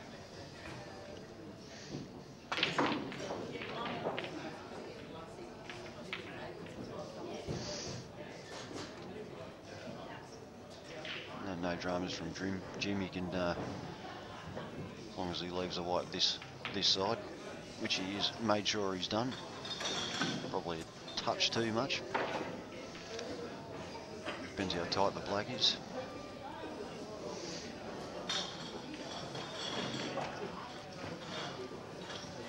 Black can be tricky, so you want to make sure you stay as close to it as possible. There's plenty of distance there. It is hard to tell from here, and he's having a good look at it, so it must be pretty tight.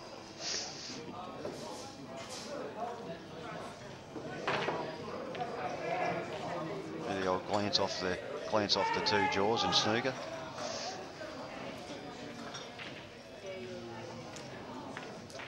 No, not a problem. 2-1 Jim. 2-1 Jimmy Reen versus Bobby Dennis, race 2-3.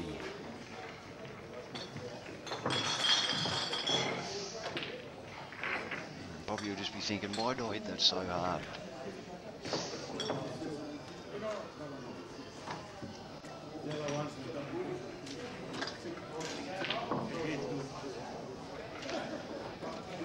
Great job today from Port Victoria.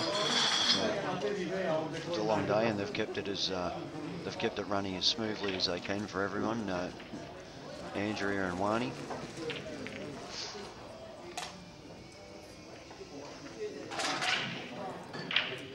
A lot of work, and it's pretty much non-stop. Well, Bobby still smiles.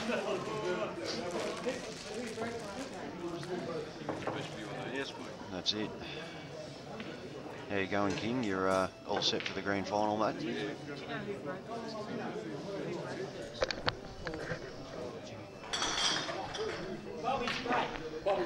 That's that's a standard hazard that comes with the Masters. None of them can see straight, and they all lose their memory. They just forgot whose break it was. They've only played 3 frames. It's not like it's a race to 31.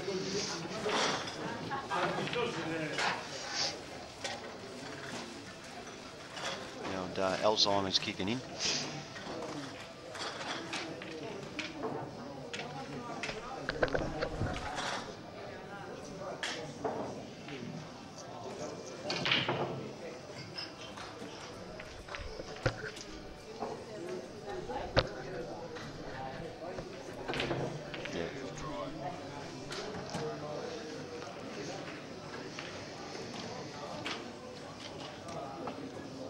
Alright, Bobby Dennis broke, dry break. Jimmy first hit.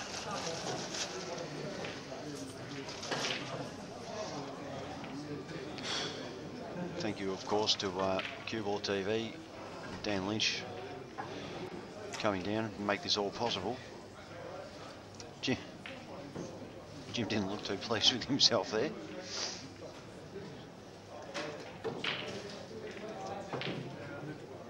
I don't think that was never any danger of hitting the jaw, that shot. So Bobby gets a crack at the yellows.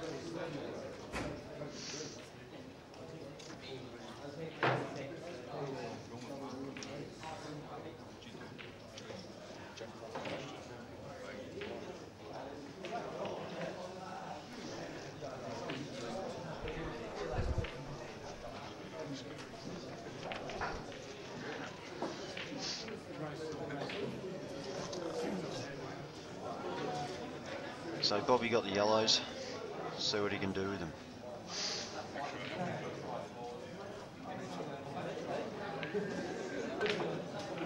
He's just still got a bit of body movement, he's still playing a little bit anxious.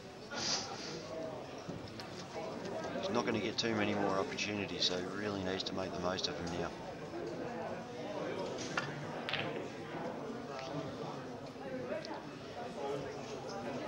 Good shot from Jimmy.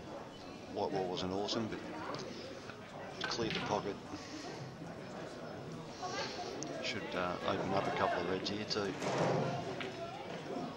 Well, it opened one for about half a second.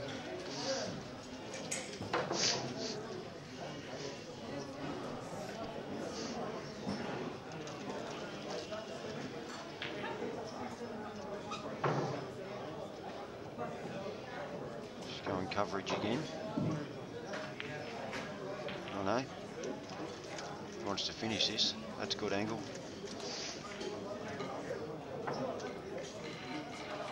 Should have worse still be on the one in the middle after this shot.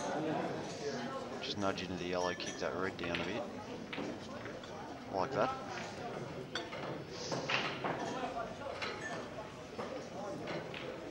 Just red on the black. Still a bit tricky.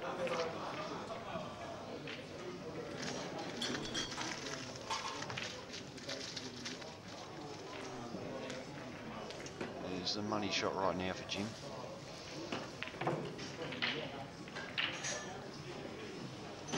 He's done it well, it's just awkward. Nothing's been easy.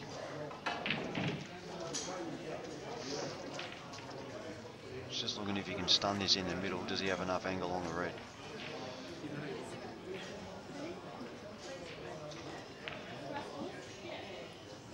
It's a good shot. He's alright. Probably going to be a tricky black.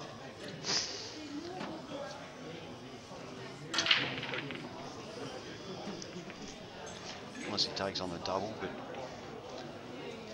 if you cut it in, he's going to come out near the centre pocket somewhere.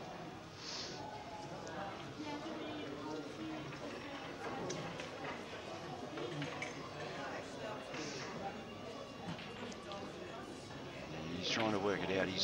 He's not comfortable with it. It's a very awkward shot. If it was the black, he'd be right. He'd just cut it and run because he needs to get position. It's not quite that simple. And the double. He's hit it way too fat. But not a bad option. He's hit it fat because he's worried. He's just trying to hold his wide as much as he could, which he did. But had he hit it with enough angle, White was probably going to run a bit too far. So Bobby gets another chance.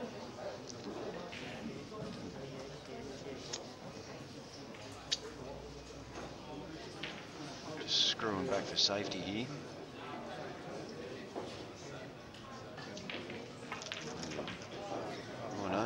Just knocking it in. That's good, he's confident. Still looks a bit edgy, but still taking him on instead of going for the snooker first opportunity.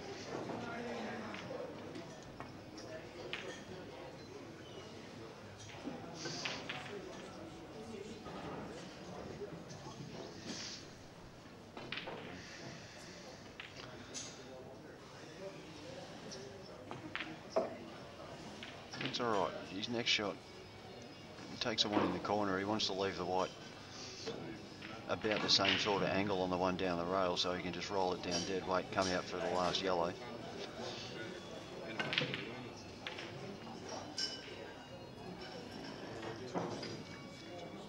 It's okay, white shouldn't run too far.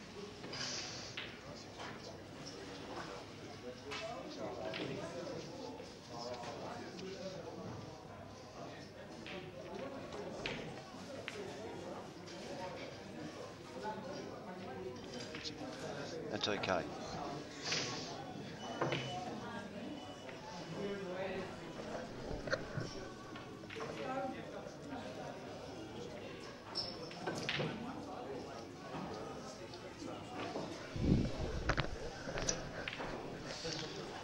For anyone who's interested, Matty Bolton 3-2 up on Steve Mistard in the final of the Fred Osborne, which is a race 2-4.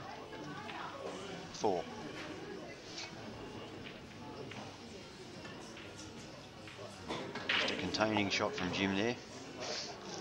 Probably just, what's he doing? Is he having a go? Surely, oh, tell you what. He did have a go. It's not worked out anywhere near what he thought was going to happen, but it's, no, he's on yellow. Well,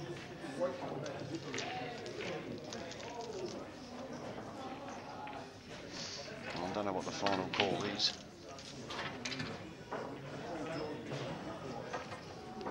I'm just going to rewind that and have a look.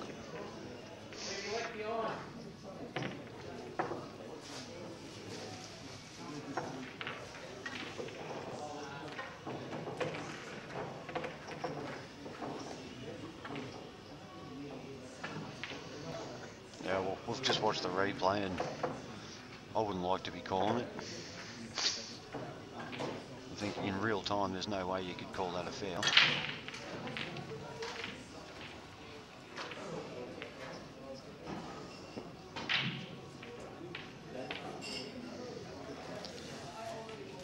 And no foul was called, and Jimmy's just tried to cover the yellow in the middle and maybe run across to the black, but he's underhit it. So it should be 2-all here.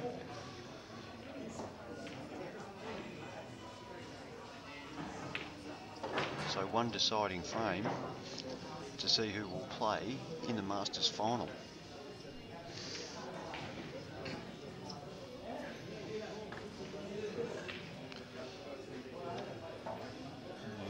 Don't do anything special with this, just roll it in, back yourself. Alright, Bobby Dennis, can you square it up?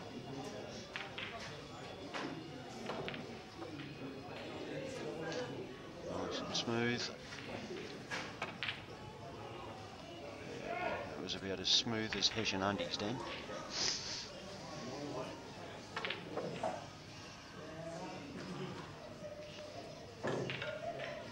Nice easy roll in for Jim with the black hanging over the hole.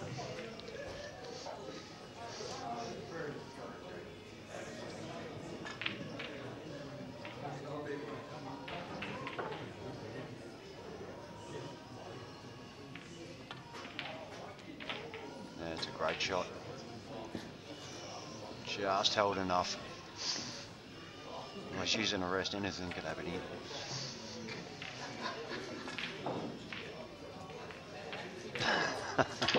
Didn't give himself time to think about it. That's well done, Jim. All right, we'll be back for the final in a couple of minutes.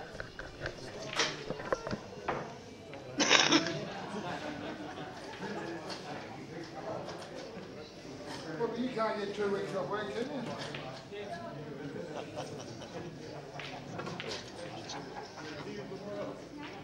I'm going to have a word with your boss. We're going to do this again, you. Yeah. Come on, guys, on the new table.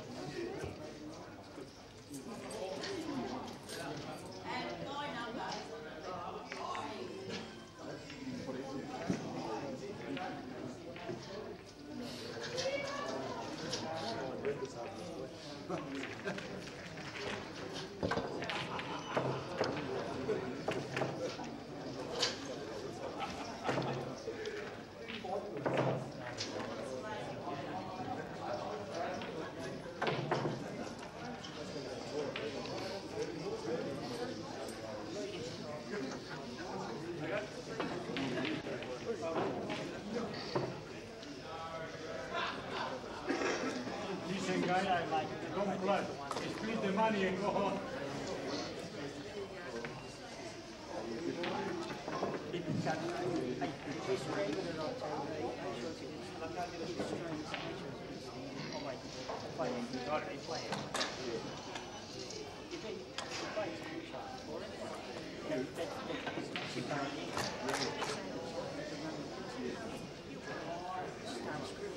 Well done, better luck, man.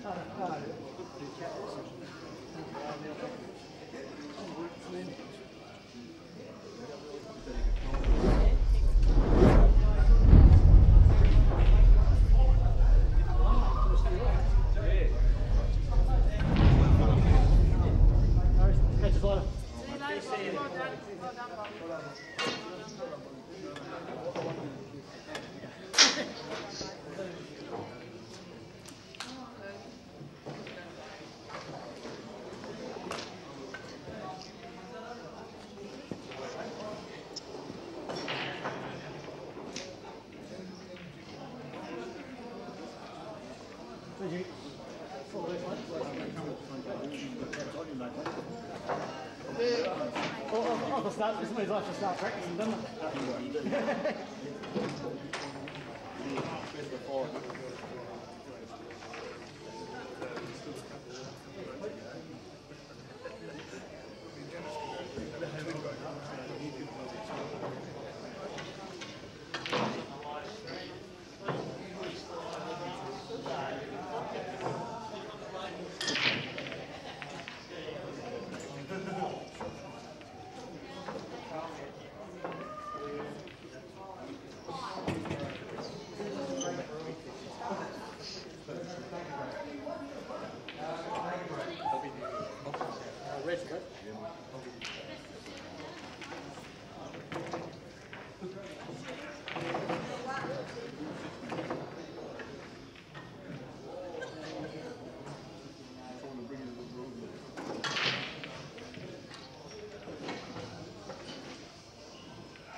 Okay, we're back.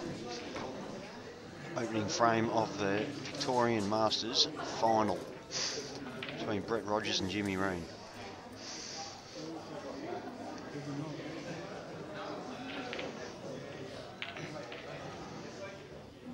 And Brett looks pretty comfortable. Jimmy got slight control of the table. Corner pocket closest to the black cupboard.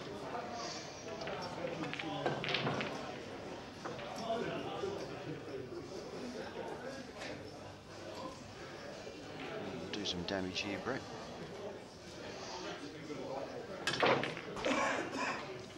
Exactly what he wants to do. Geez, he's been unlucky there.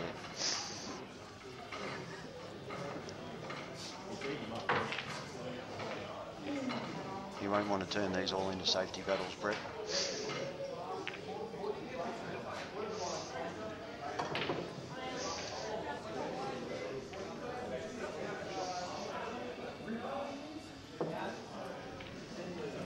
shallow out enough to use it to extract the black if he wants. Double still on in the middle with a fairly big pocket with a red there.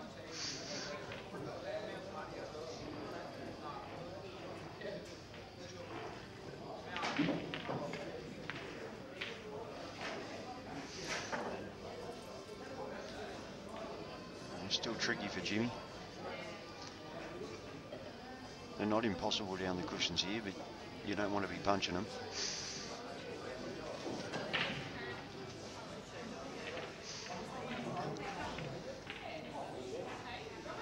Really has to have a go though. There's nowhere to hide. I just will be surprised he didn't just play that dead weight, to be honest. Brett will be keen as mustard to have a dip now. That red landing where it did.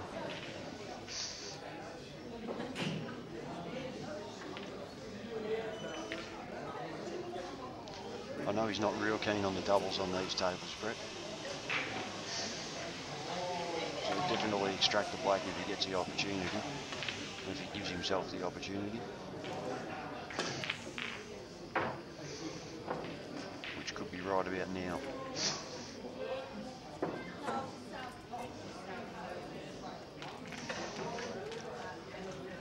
Play the plant and get into him.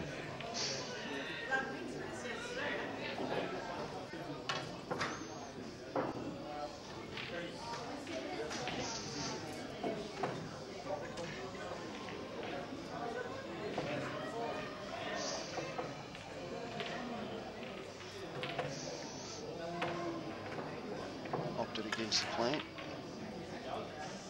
Giving himself better angle. Do you extract or do you roll it in and double? Looks like he's having a go.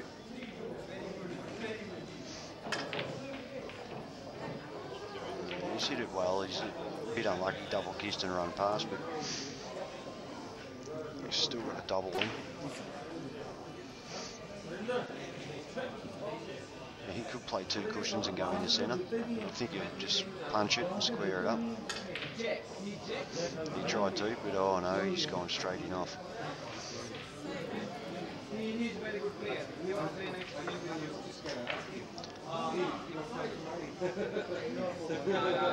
Don't ask that, he's my friend. Don't ask that.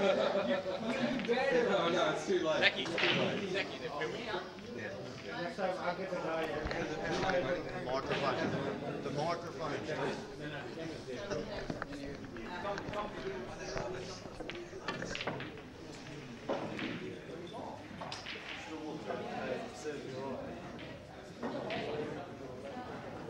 All right, bit of a strawberry for Jimmy in his first frame, so he'll be more than happy with that.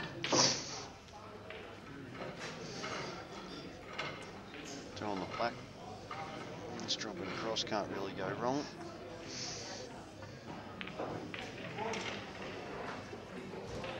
And first blood of Jimmy Rain.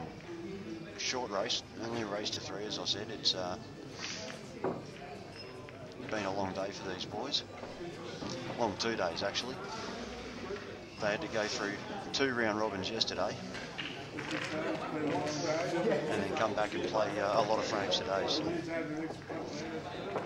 it will be definitely wearing them down a little. Now Brett to break, trailing 1-0.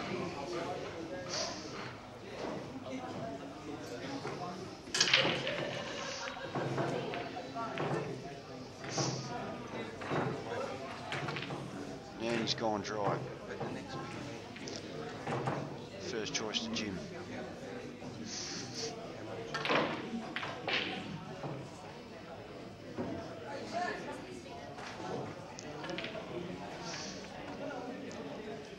I'm sure a lot of people out there are thinking Brett Rogers has got to be a massive favourite against Jimmy, and he probably is, but I said earlier, Jimmy just fights for everything.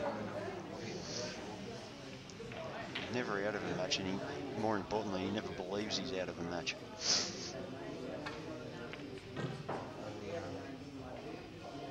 He'll make you earn it every step of the way.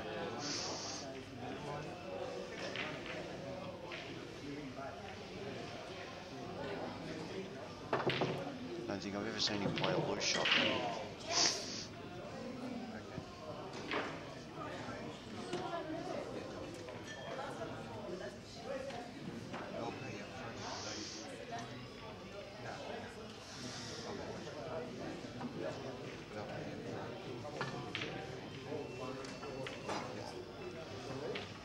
Disappointed with that because he saw the opportunity to run the rack.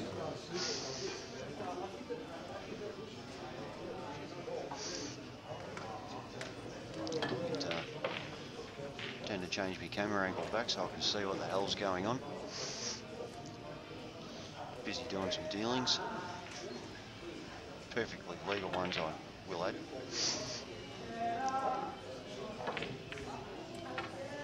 Trying to offload some CueballTV merchandise. And for the record, any pool player who doesn't have a CueballTV jacket or some article of clothing needs to have a good hard look at themselves. For the record, I've got 3 jackets and they're the same.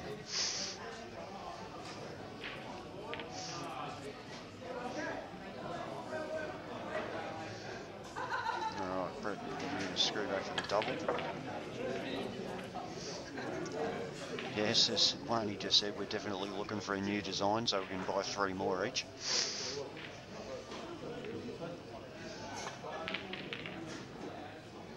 And he's overrun it for the double again. A little bit of strife now, Brett. He might just have to try and trickle this one up in front of the red. Or he's in attack mode, so he's just going to have a crack.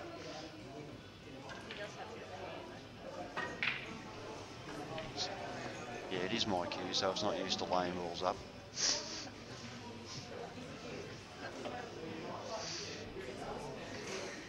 It's not the worst result. It would have been a disastrous result had he got the ball in.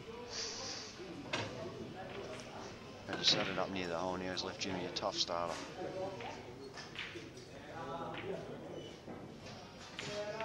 Which he's played well.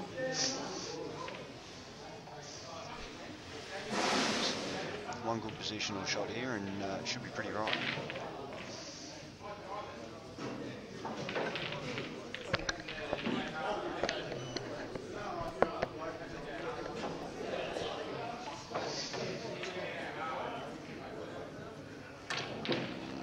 And it's pretty good.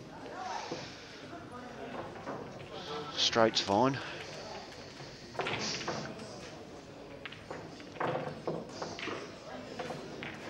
Just stun it. Drop the rail one in.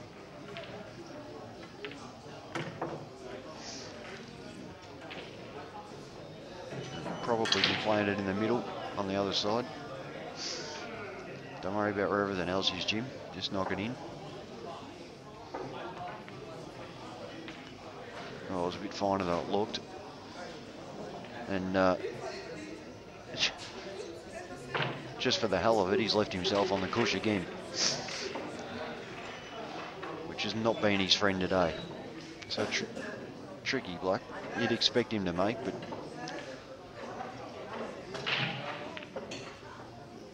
And he has very nicely. It's good shooting from Jim, 2-0. So Brett with all the work to do, and only being a race to 3s. No more chop-ups for the King.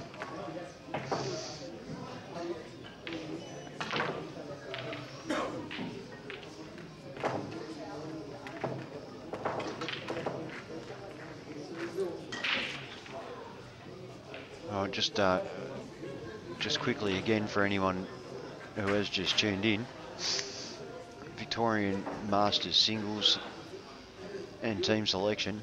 So this is the final. Jimmy Reen, Brett Rogers, 2-0 to Jimmy Reen in a race to 3. Bobby Dennis was a losing semi-finalist but made the team.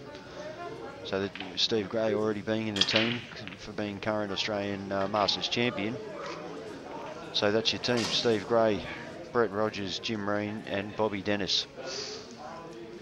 And once again, a huge congratulations to Bobby Dennis making his first representative side for Victoria.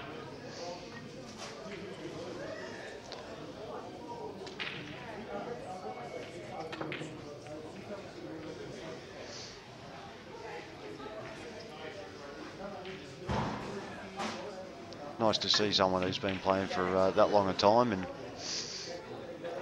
finally get a great result.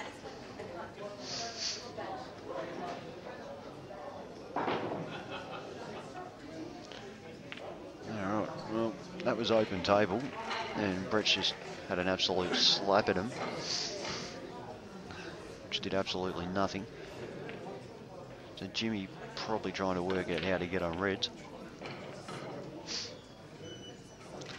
without getting stuck straight behind these two yellows.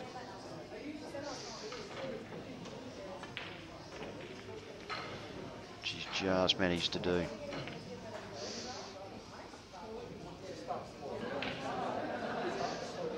She's just going to have to drop this one down the rail dead weight.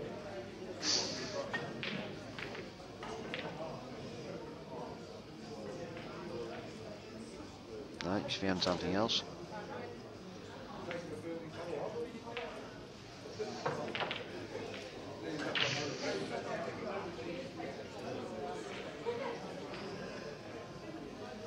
Brett needs a yellow over in this corner, so may take the one in the middle. Where is he going? Needs to do something with his pocket here.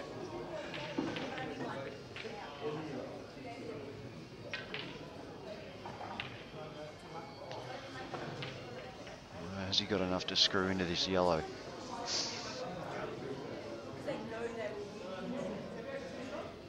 Two cushions, clear those. Oh, he's unlucky. Rather lucky. It's fair, I'd given Jimmy 2 on yellows.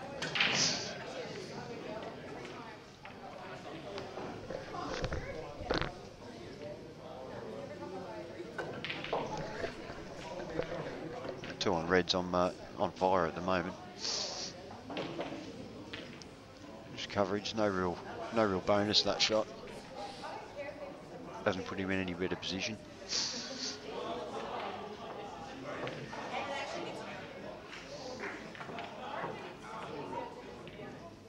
At worst, he needs to move these two yellows on the cushion here. Reds.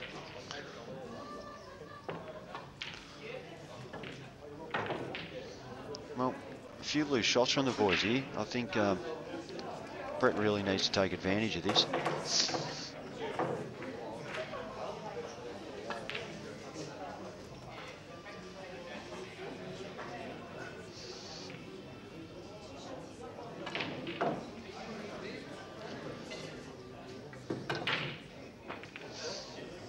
Needs the rest. Shouldn't be any drama using the rest. Very capable with it. Oh, and I spoke too soon. The old commentator's curse.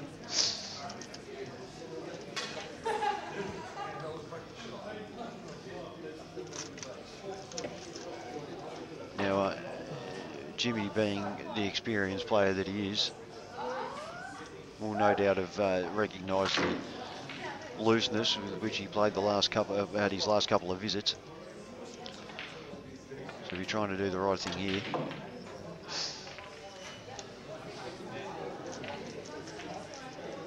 He's got to take this plant down the rail now. Take the cut on if he can, but he'll have to play the Jackie, I think. And he's hit it well. All right, this is it, Brett. What do you got for us?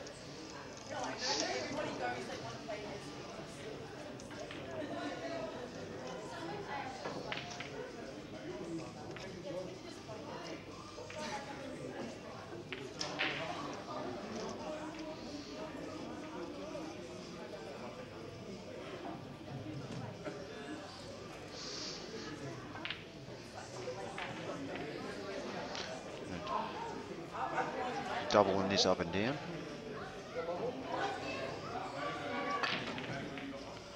He is, and he's done it well. It's a great shot.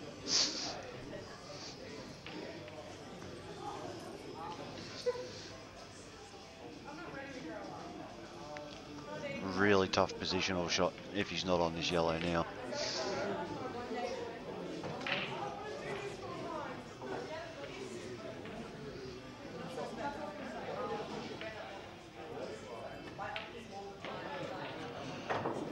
Oh, he's overhit that.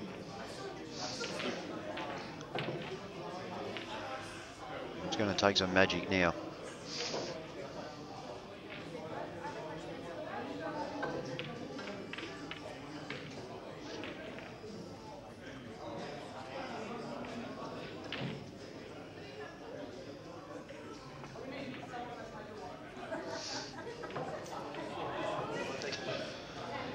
Well, he's really giving that up. In a pretty scrappy frame. Jimmy should be right. There shouldn't be any problems here. I don't know why he's taking this now. Just opportunity to get down there on it nice and fat. Well, he knocked it in, so. Hard on the rail. It's pretty much unmissable this. You just got to hit it half ball. Try and come out and get on the other red. Pretty hard to get this wrong.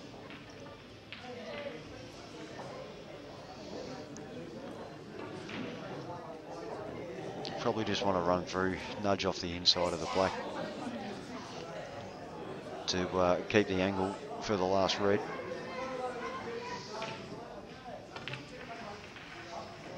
No, he's done big. He's thrown the shoulder into it and screwed back.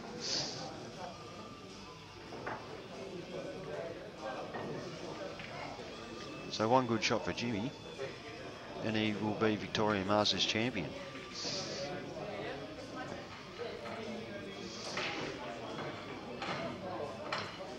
In his 10th year in the event.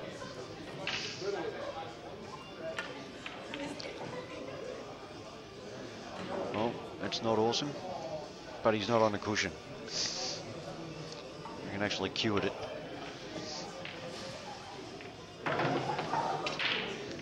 Maybe a bit dodgy in the middle pocket here.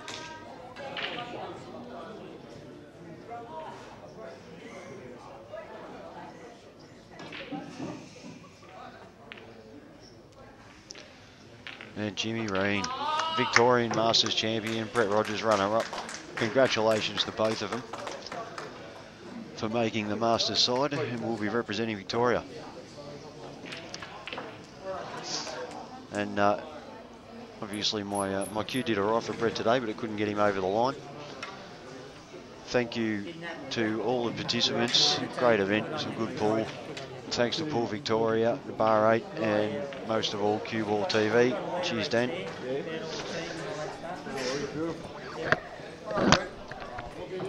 got what you wanted. You want to make the straight side, and you got it, mate. That's still enough. Thanks, bandido. Yeah, well done, mate. Good effort. Good effort.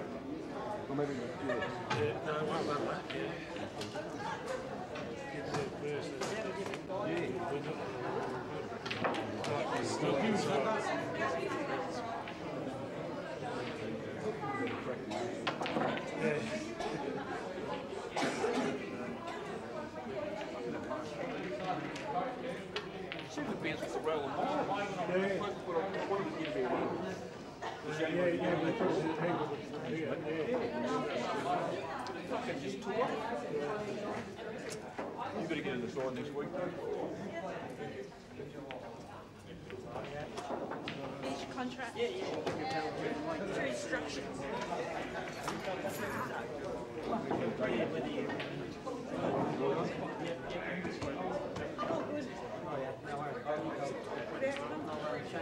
Chase them up. All right, catch you later on.